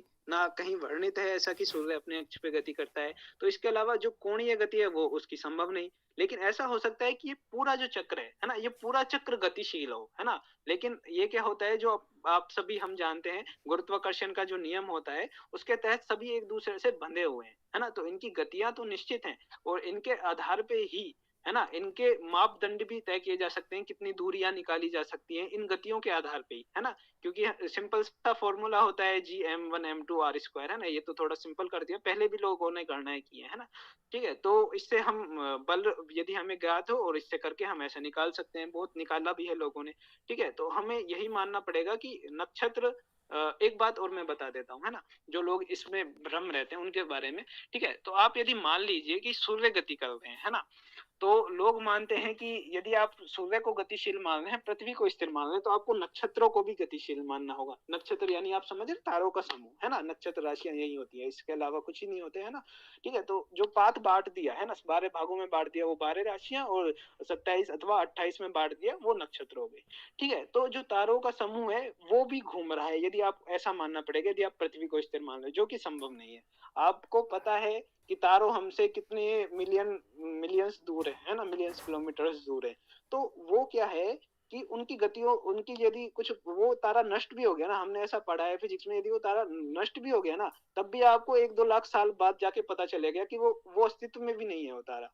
ठीक है, तो यानी इतनी दूरी पर है हमसे ये तारे, है ना। तो इनकी गतियां तो हमारे लिए नगण्य होनी चाहिए, है ना। ये गतियां करेंगे भी तो हमें पता चलेगा क्या, आप खुद ही सोचिए। यदि आपसे कोई 10 किलोमीटर दूर आदमी थोड़ा सा हिलता है ना, तो आपको लगेगा कि वो हिल रहा है, पॉसिबल ही नहीं है वो हिल रहा है, ऐसा लगेगा, है ना। ऐसा ही नक्षत्रों के क्रम में, है ना, कि हमें वो इसीलिए लगभग, है ना, उसको अस्थिर, मतलब स्थिर मान लिया जाता है ना, कि भाई कुछ तो गति कर रहे होंगे, लेकिन ऐसे कर रहे हैं कि हमें उनकी गति नगण्य जान पड़ती है ना। तो लाखों वर्षों तक ये गणनाएं चल सकती हैं। तो यदि नक्षत्र आपने स्थिर कर दिए, है ना, लेकिन आपको तो अलग अलग नक्षत्र दिखते हैं, है ना, आंखों से ही दिख जाते हैं, अलग अलग समूह आ रहे हैं। तो अलग अलग समूह कैसे आ रहे हैं, वो इसी कारण आ रहे हैं क्योंकि पृथ्वी गतिशील है। पृथ्वी जब जब उस पाथ से गुजरेगी, उस अपने वृत्त से गुजरेगी, तब तब वो आपको दिखेगा। तो यह भी एक समझने के लिए आसान चीज है जी।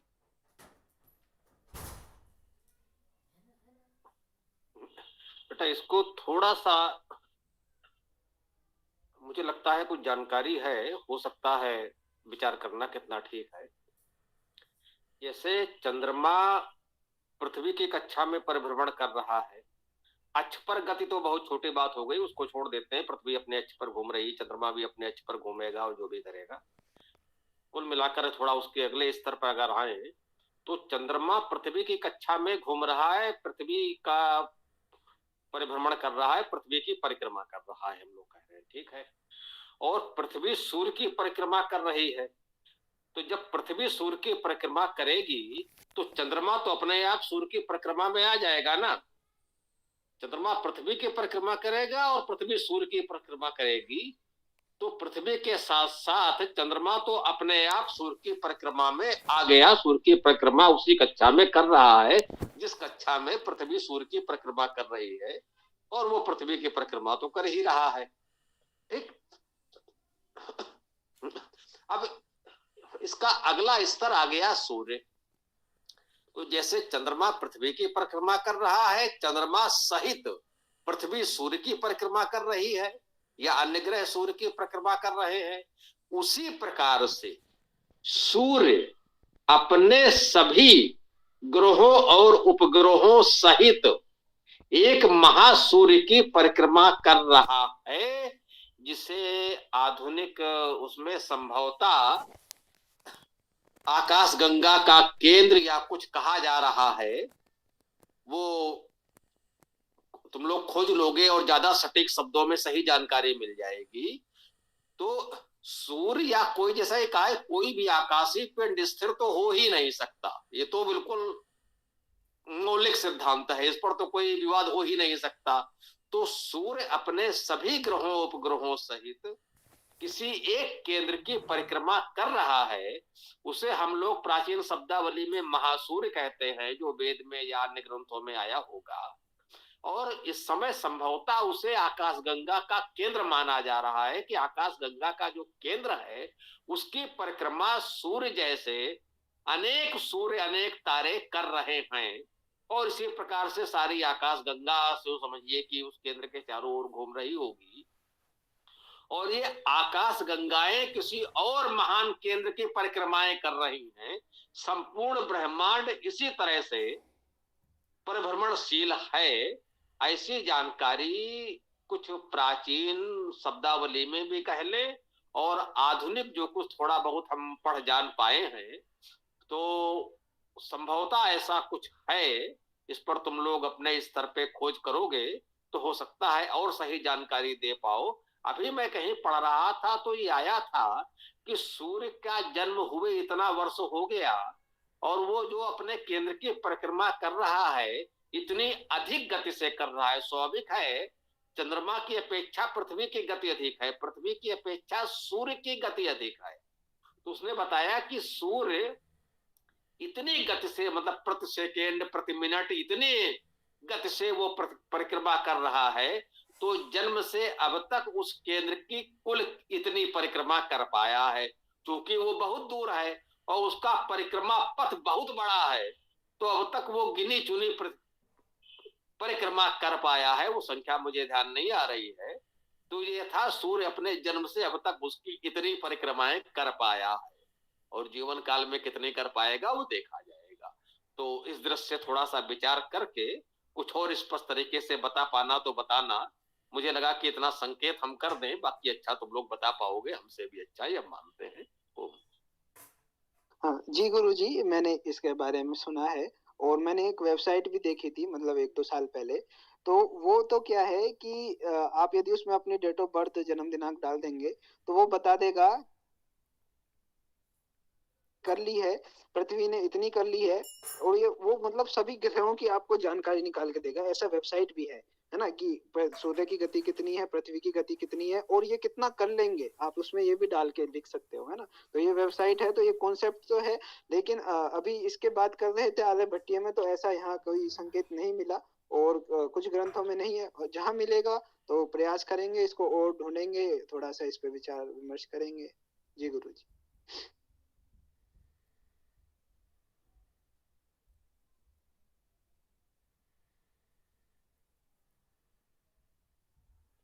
उत्तम, बहुत बहुत शुभकामनाएं पुलकित जी।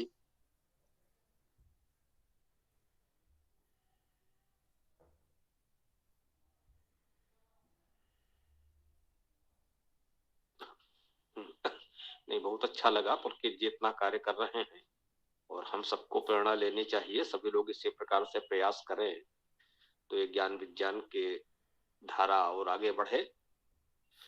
तो सिद्धांत रूप में इतना तो तय है, कोई भी आकाशीय पिंड स्थिर तो होने से रहा, तो स्थिर होने के लिए कोई आधार चाहिए जहां उसे रखा जाए। तो आकाशीय पिंड है तो गति के कारण ही स्थिर है, जो समझिए कि वो गतिशील होकर अपने परिक्रमा पथ पर है, बस यही उसकी स्थिरता कह लीजिए। शेष गतिशील तो सब कुछ है ही। अब वो कहाँ कैसे उसे कोई कितना जान पाया है वो एक अलग विषय है। तो बहुत अच्छी चर्चा, बहुत अच्छी जानकारी हुई, और यदि किसी और को कुछ इस पर कहना सुनना हो तो बात कर सकते हैं, अन्यथा आप समापन की ओर भी बढ़ा जा सकता है, पर्याप्त समय भी हो गया है। ठीक है, तो देख ले किसी की कोई बात हो तो रखें या फिर।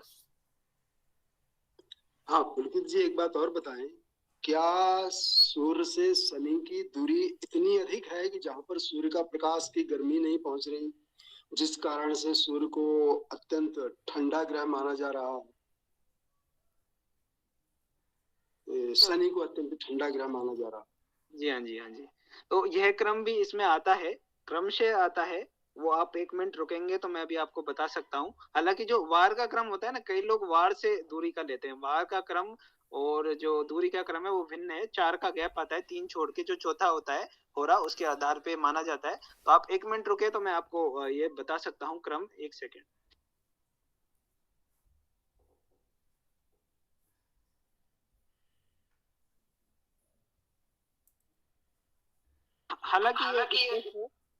हालांकि ये स्पष्ट है कि शनि बहुत दूरी पर है, और सबसे बड़ा तो बृहस्पति होता है, नाम से स्पष्ट होता है। और शनि से भी नाम से स्पष्ट होता है कि शनि मतलब शनि धीरे, है ना, जो सर्वाधिक दूरी पर है, जिसकी कक्षा सबसे लंबी है ना, और जिसको बहुत समय लगता है ना। तो आपकी बात ठीक है कि वो दूरी पे है, ये बात तो स्पष्ट है। और उधर प्रकाश नहीं पहुंच पाता होगा, और ये सब ये कहना तो थोड़ा संभव नहीं है अभी मेरे लिए। तो मैं आपकी बात पर थोड़ा सा विचार विमर्श करके फिर इसको आपको जानकारी दे सकूं। हालांकि इतना स्पष्ट है कि वो ठंडा होगा, ये बात आपकी बिल्कुल ठीक है, क्योंकि जितनी अधिक दूरी पर होगा उतना प्रकाश कम पहुंचेगा, है ना, वो बात आपकी बिल्कुल ठीक है ना। लेकिन वो सर्वाधिक है या फिर कैसे, क्योंकि इनमें क्या है कि मानों का फर्क पड़ता है ना, एंगल क्या पड़ रहा है ना। तो हालांकि सबसे दूरी पर है, कम पड़ेगा, ये बात तो स्पष्ट है, इसमें तो कोई दो राय नहीं है। लेकिन सबसे ठंडा ग्रह वही है ना, इस बात में मैं थोड़ा सा भी स्पष्ट नहीं हूँ जी। धन्यवाद।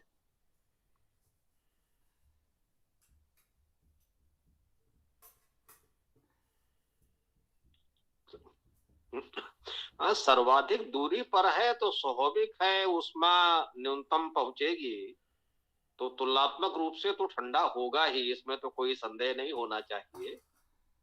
हम लोगों ने जो पढ़ा है क्रम, सूर्य से बुध शुक्र पृथ्वी मंगल गुरु शनि, तो ये क्रम है। बुध सूर्य के बिल्कुल निकट है तो उसका तापमान तो लगभग सूर्य जैसा ही मान ले, औरों की तुलना में, अन्य ग्रहों की तुलना में। तो बुध पर तो स्थिति वही है।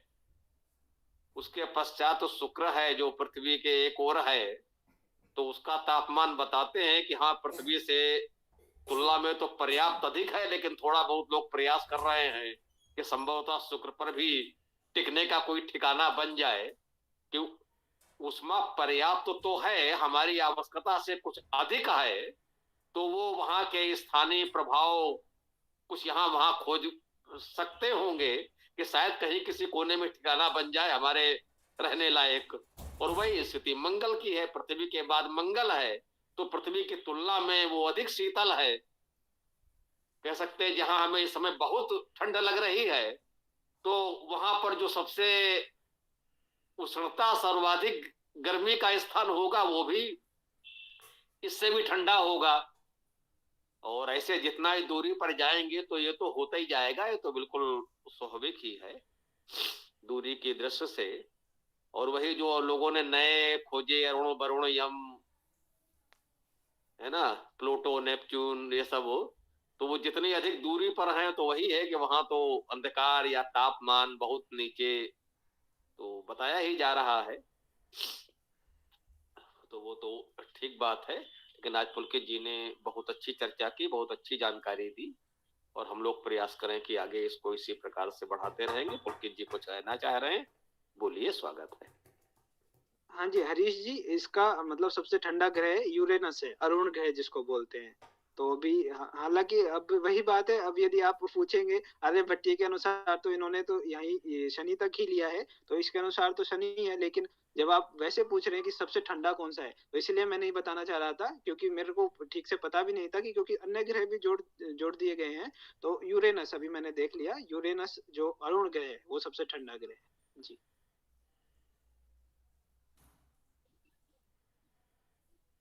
इनके साथ में एक चीज ये भी आती है, क्योंकि ये सब ग्रह जो है एक बली चक्र में घूम रहे हैं, जिसको कहते हैं इलिप्टिकल।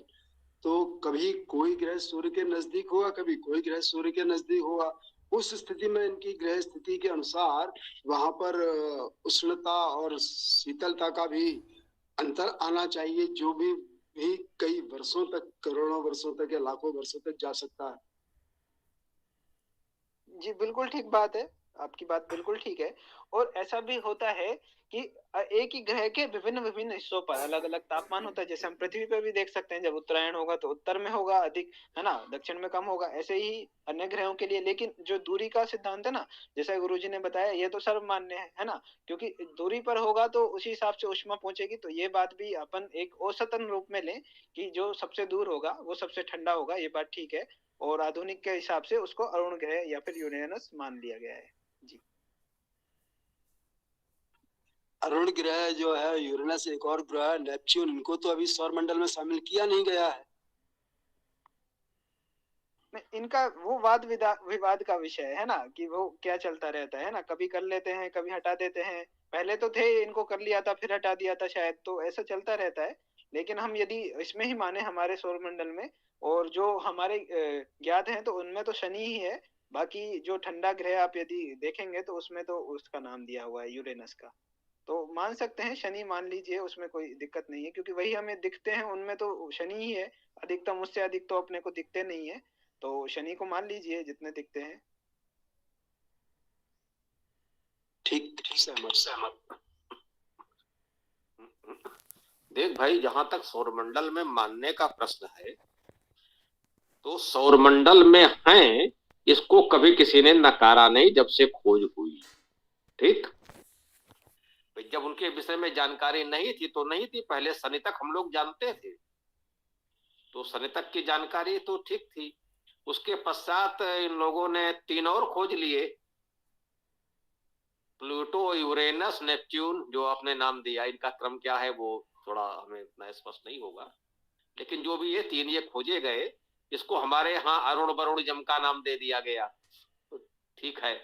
तो ये 3 आकाशीय पिंड खोजे गए जो सूर्य की परिक्रमा करते हैं, इतना निश्चित है। इस विषय को समझने यदि इस बात से संभवतः भ्रम हो गया हो, तो प्लूटो, नेपच्यून, यूरेनस या अरुण वरुण यम, ये 3 नए आकाशीय पिंडों की खोज इधर पिछले 100-200 वर्षों में हुई, जो सूर्य की परिक्रमा करते हैं। ये बिल्कुल सत्य है, और इसको कभी भी किसी ने नकारा नहीं।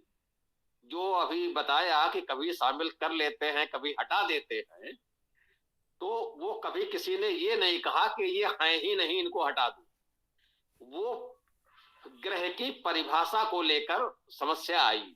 सूर्य की परिक्रमा करते हैं ये तय है, अब सूर्य की परिक्रमा करने वाले आकाशीय पिंडों को ग्रह कहा जाता है, तो उस दृष्टि से वो ग्रह हैं, ये भी निश्चित हो गया। ठीक, अब समस्या ये आई कि ये जिन्हें आप धूमकेतु कहते हैं, पुच्छल तारा कहते हैं, ये धूमकेतु भी तो सूर्य की ही परिक्रमा करते हैं, तो क्या इन्हें भी ग्रह माना जाए?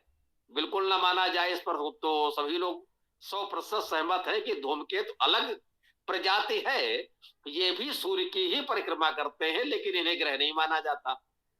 तो अब प्रश्न उठा, जो सूर्य की परिक्रमा करने वाले आकाशीय पिंड है वो दो प्रकार के हो गए, एक ग्रह और दूसरे धूमकेतु। अब आप ये तय करो किसे ग्रह माने और किसे धूमकेतु माने। तो ग्रह और धूमकेतु की अलग अलग परिभाषा निश्चित की जाए, इस पर मंथन होता रहा और उस परिभाषा के अनुसार हम ये तय करते रहे कि प्लूटो, नेपच्यून आदि, इसको हम किसको ग्रह माने और किसको न माने। ग्रह की एक परिभाषा की, मान लीजिए उसके अंतर्गत नेपच्यून आ गया, उसके बाद दोबारा बैठे ग्रह की दूसरी परिभाषा की तो एक बाहर हो गया। तो इन तीन में एकाध के साथ ये समस्या रही है। वो आकाशीय पिंड हैं, सूर्य की परिक्रमा कर रहे हैं, इसमें कहीं कोई विवाद कभी नहीं आया। तो जरा पुलकित जी, हरीश जी जो इस चर्चा में विशेष रहे, आप बताएंगे कि सूर्य की परिक्रमा करने वाले आकाशीय पिंडों में ग्रह कौन है और धूमकेतु कौन है, इनकी क्या परिभाषा है, क्या अंतर है, कृपया बताएंगे। जी गुरुजी, जो आपने मतलब पूरा विषय रखा वो तो ठीक बात है, आपने जो भी रखा वही मैंने शॉर्ट में बोल दिया था। इस चीज की जानकारी है थोड़ी बहुत मुझे कि मतलब वो परिक्रमा लगाते हैं, लेकिन वही थी वो परिभाषा को लेकर उनको विवाद बना रहता है, तो वो तो कोई बात नहीं है। जी हरीश जी, आप बोल रहे हैं जी। स्वामी जी, इसमें एक चीज ये सामने आती है कि जिस तरह से सौर मंडल का खाका खींचा जाता है उसमें कभी भी इन तीनों ग्रहों का नाम शामिल नहीं होता। दूसरी बात ये भी होती है कि हमारे मानव जीवन के ऊपर पृथ्वी पर प्रभाव डालने वाले इन तीन ग्रहों की भूमिका भी शून्य बताई गई है। ये निरंतर इनके बारे में भ्रम भी रहता है और उत्सुकता भी बनी रहती है।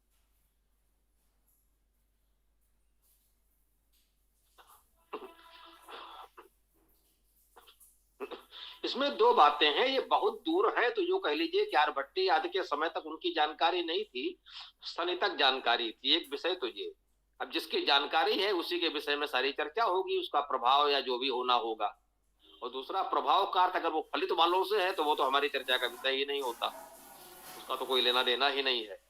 और वैसे एक यूं कहें कि जानकारी के तौर पर बता दें कि बहुत से ज्योतिषी हमको मिले हैं, मैं कह रहा हूं, जो राष्ट्रीय अंतर्राष्ट्रीय स्तर के तथाकथित प्रतिष्ठित ज्योतिषी हैं। अब उन लोगों ने कहीं ना कहीं इस अरुण बरुण यम की गणना भी अपनी कुंडली में यहाँ वहां में उनके प्रभाव पर भी चर्चा करनी शुरू कर दी है, क्योंकि हम थोड़ा लोगों से आगे दिखाई पड़े, थोड़ा और ज्यादा एडवांस लगे तो हमारी दुकान और अच्छी चले, तो कुछ लोग इसकी भी गणना करने लगे हैं। यद्यप वो हमारा विषय ही नहीं, हम लोग गणित की बात कर रहे हैं, फलित की। तो वो तो बिल्कुल अलग बात है, जब जानकारी नहीं थी तो नहीं थी, है तो है। हमने जो कहा था मुख्य बात यह है कि धूमकेतु और ग्रह का अंतर कैसे करें। तो अब धूमकेतु बहुत छोटे पिंड होते हैं, वो बहुत लंबी कक्षाओं में चक्कर लगा रहे हैं, पता नहीं कहां कहां घूम के सैकड़ों वर्ष बाद कब किसको कहां दिखाई पड़ेगा। आज दिखा है, वो दोबारा कभी दिखेगा कि नहीं दिखेगा, वो कितने 100,000 वर्ष बाद दिखेगा। तो एक तो वो धूमकेतु ग्रह है जो जिनका फिर भी कुछ थोड़ा सिर पैर है, एक परिधि है, सीमा है। तो ग्रह की परिभाषा दो बातों से तय की जाएगी, जो निष्कर्ष लोगों के इस खगोलविदों ने जो तय किया है। ग्रह की परिभाषा दो दृष्टि से तय की गई। ग्रह वो है जो एक दूसरे की कक्षाओं को काटेगा नहीं। जैसा भी बात आई कि जो इलेक्ट्रिकल वलयाकार कक्षा है, तो कभी कोई ग्रह निकट आ जाए सूर्य के, यह संभव नहीं है। जो सूर्य से दूर है वो दूर है। शुक्र पृथ्वी की अपेक्षा सूर्य के निकट है, वो सदैव निकट रहेगा वलयाकार कक्षा में, वो चाहे जहां रहे। मंगल पृथ्वी की अपेक्षा सूर्य से दूर है, वो सदैव दूर रहेगा, वो वलयाकार कक्षा में चाहे जहां रहे। वो एक दूसरे की कक्षा को काटेंगे नहीं, तभी ग्रह कहलाएंगे। ग्रह की एक मौलिक परिभाषा तो ये है कि सबकी कक्षाएं अलग अलग हैं, वलयाकार हैं तो हैं, वो वलय एक दूसरे को काटेंगे नहीं। अर्थात सूर्य की दूरी का जो अनुपात या जो क्रम है वो कभी भी बाधित नहीं होगा। तो ये तो बात ये बिल्कुल निश्चित है। और दूसरा उन्होंने कहा कि भाई ग्रह का कोई आकार भी तय कर लो, क्योंकि धूमकेतु छोटे होते हैं, ये तो सब जानते हैं, लेकिन कितने छोटे हो तो हम धूमकेतु माने और कितने बड़े हो तो ग्रह माने।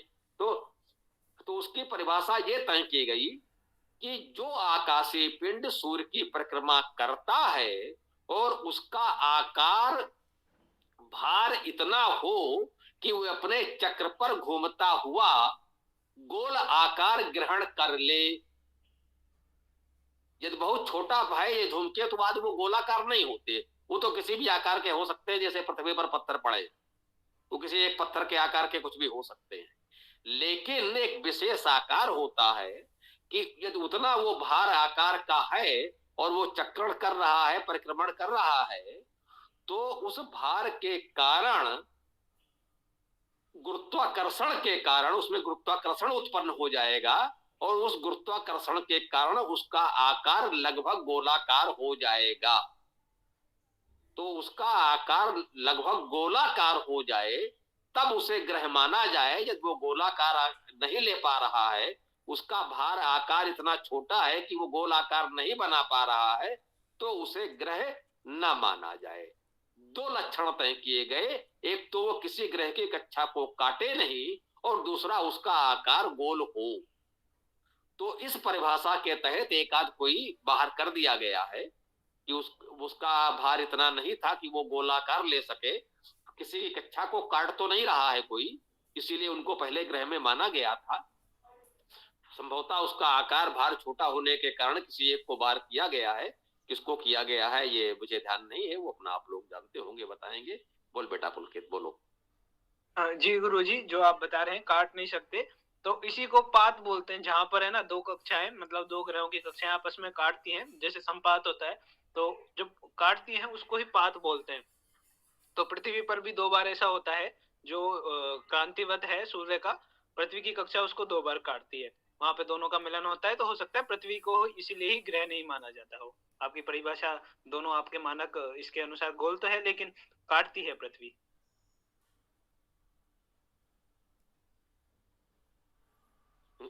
बेटा ये बात तुम्हारे स्तर के अनुकूल नहीं है, समझ रहे हो मैं क्या कह रहा हूं? तुम्हारे स्तर के अनुकूल नहीं है। जिस स्तर पे तुम अध्ययन कर रहे हो, तुमको ये बात नहीं कहनी चाहिए। कोई और कहता तो मैं सुन लेता। हमने क्या कहा, जो ग्रह सूर्य की परिक्रमा कर रहे हैं, अब बताओ पृथ्वी की जो परिक्रमा पथ, जो कक्षा है, वो मंगल, शुक्र या किसी अन्य ग्रह की कक्षा को काट रही है क्या? ये जो ज्योतिषी शब्दावली है, क्रांति, व्रत और ये पात संपात, इसको जरा कोने में रख दो। जो व्यवहारिक दृष्टि से एक मानचित्र बनाओ, सूर्य केंद्र में है,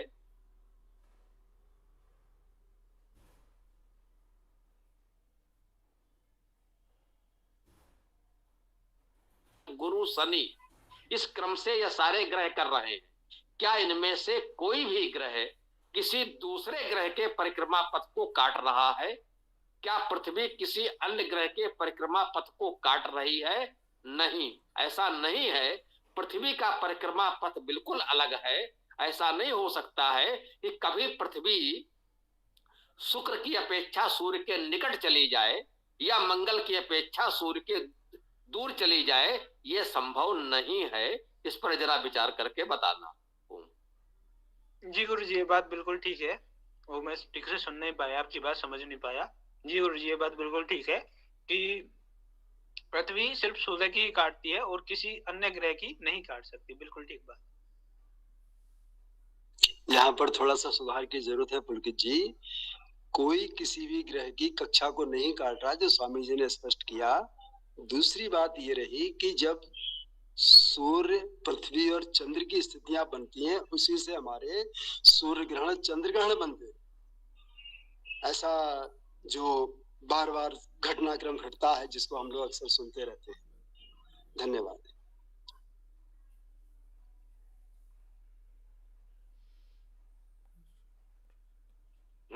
चलिए, समय तो हो गया है, इसलिए मैंने इस विषय को नहीं उठाया। हरीश जी ने कह दिया है, तो इसको तो यही कह सकते हैं कि ग्रहण इतना तो हम लोग जानते हैं कि पृथ्वी और सूर्य के बीच में चंद्रमा आ जाए तो सूर्य ग्रहण, और सूर्य और पृथ्वी के बीच में जैसे चंद्रमा आया तो सूर्य ग्रहण पड़ गया, और पृथ्वी यदि सूर्य और चंद्रमा के बीच आ जाए तो चंद्र ग्रहण पड़ गया। ये बात तो सीधी सीधी बात है, क्योंकि चंद्रमा पृथ्वी की परिक्रमा कर रहा है, इसलिए वो कभी भी पृथ्वी और सूर्य के बीच में आ सकता है, या पृथ्वी सूर्य और चंद्रमा के बीच में आ सकती है। ये तो बिल्कुल स्वाभाविक है, वो गणना करके लोग बता सकते हैं किस समय क्या स्थिति बनेगी। इतना तो ठीक है। अभी जरा कोनो ये समझाएगा कि राहु केतु क्या बला है, और सूर्य चंद्र ग्रहण में राहु केतु जी की क्या भूमिका होती है। क्या कोई ये बताने की स्थिति में हो तो बता दे। वैसे अब लगता है अब समापन की ओर बढ़ सकते हैं इसके बाद।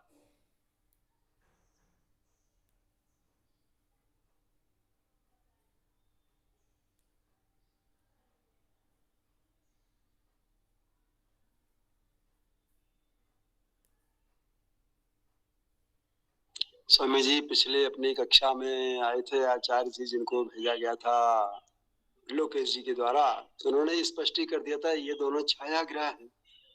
और जो अपन ने चर्चा की प्लेटो, नेपच्यून और यूरेनस के बारे में, तो संभवतः इनमें से किन्हीं दो ग्रहों को राहु और केतु की तरह माना गया है, जो मानव जीवन के ऊपर पृथ्वी पर प्रभावहीन है।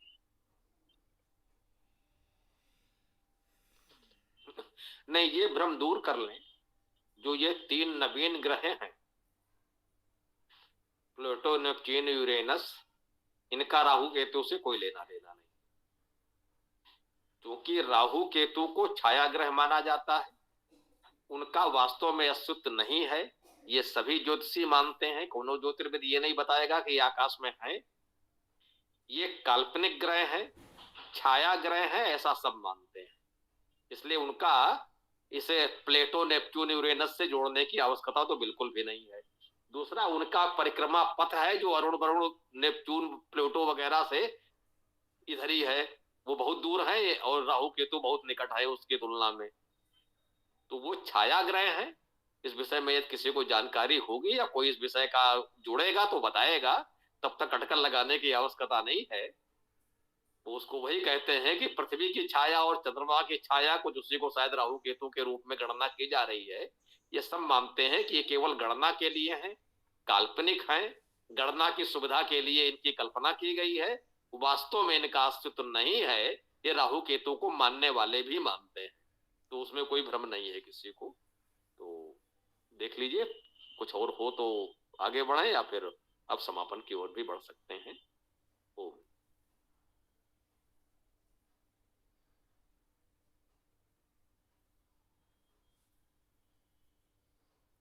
बेटा पुलकित जी देख लो, जो उचित समझो करो, कुछ आगे चर्चा हो तो ठीक है, अन्यथा पाठ करके समापन कर दो।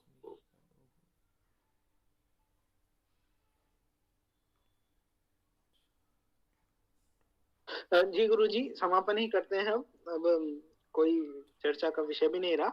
और बहुत बहुत धन्यवाद आप सभी का। थोड़ी बहुत त्रुटियां होंगी, उनको मैं सुधार करने की कोशिश करूंगा। अभी क्या है कि थोड़ा सा ये एग्जाम के चक्कर में थोड़ा सा नहीं देख पा रहा था, और इतना बेस भी पूरा क्लियर नहीं है, तो कोशिश करूंगा धीरे धीरे सुधार की। तो बहुत बहुत धन्यवाद। फिर अभी तो मैं जा रहा हूँ, मेरे को सफर करना है, मैं आज घर जा रहा हूँ। तो आज संभवतः मैं शाम को नहीं जुड़ पाऊंगा, मैं सूचना देना चाह रहा था। आप संभाल लीजिएगा सीताराम जी, सपुत्र जी, क्योंकि उस समय मैं बस में रहूंगा। जी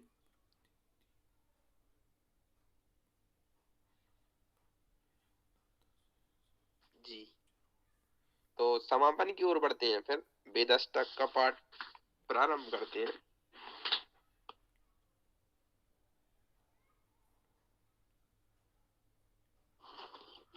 ऋग्वेद प्रथम मंत्र। ओम अग्निम ईडे पुरोहितम यज्ञस्य देवं ऋत्विजं होतारं रत्नदातमम्।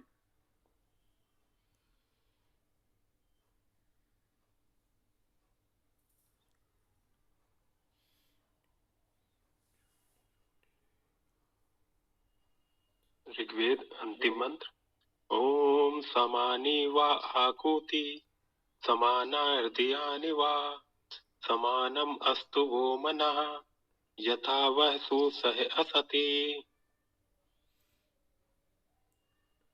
सामवेद प्रथम मंत्र। ओम अग्ने आयाहि भीतये घृणानो हव्यदातये निहोता सत्से बर्हिषि।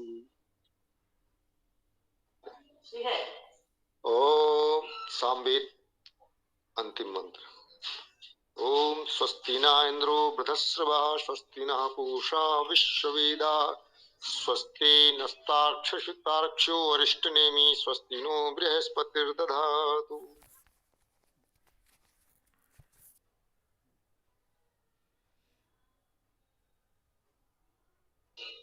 अथर्ववेद प्रथम मंत्र। ओम ये त्रिसप्ताह पर्यन्ते विश्वारूपाणि बिभ्रता वाचस्पति बला तेषां तन्नो अद्य दधातु मे।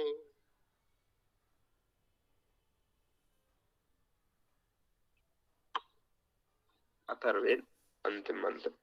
ओम पनायम ततः विना कृतं वाम रसवो देवो रजसा पृथिव्या सहस्रं संसा उत एकविष्टो सर्वान् एततानोपयाथा पिबध्य। यजुर्वेद प्रथम मंत्र। ओम इसे त्वा ऊर्जे त्वा वायवः देवो वह सविता प्रार्पयतु श्रेष्ठतमाय कर्मणे आप्यायध्वम् अग्न्याः इंद्राय भागम् प्रजावती अन्मीवाः अयक्षमाः मावा स्तेन ईशत मा अग्संसो ध्रुवा अस्मिन् गोपतौ स्यात् बह्वीः यजमानस्य पशून् पाहि। यजुर्वेद अंतिम मंत्र। ओम हिरण्मयेण पात्रेण सत्यस्यापिहितं मुखं यो असौ आदित्ये पुरुषः सो असौ अहम्। ओम खं ब्रह्म।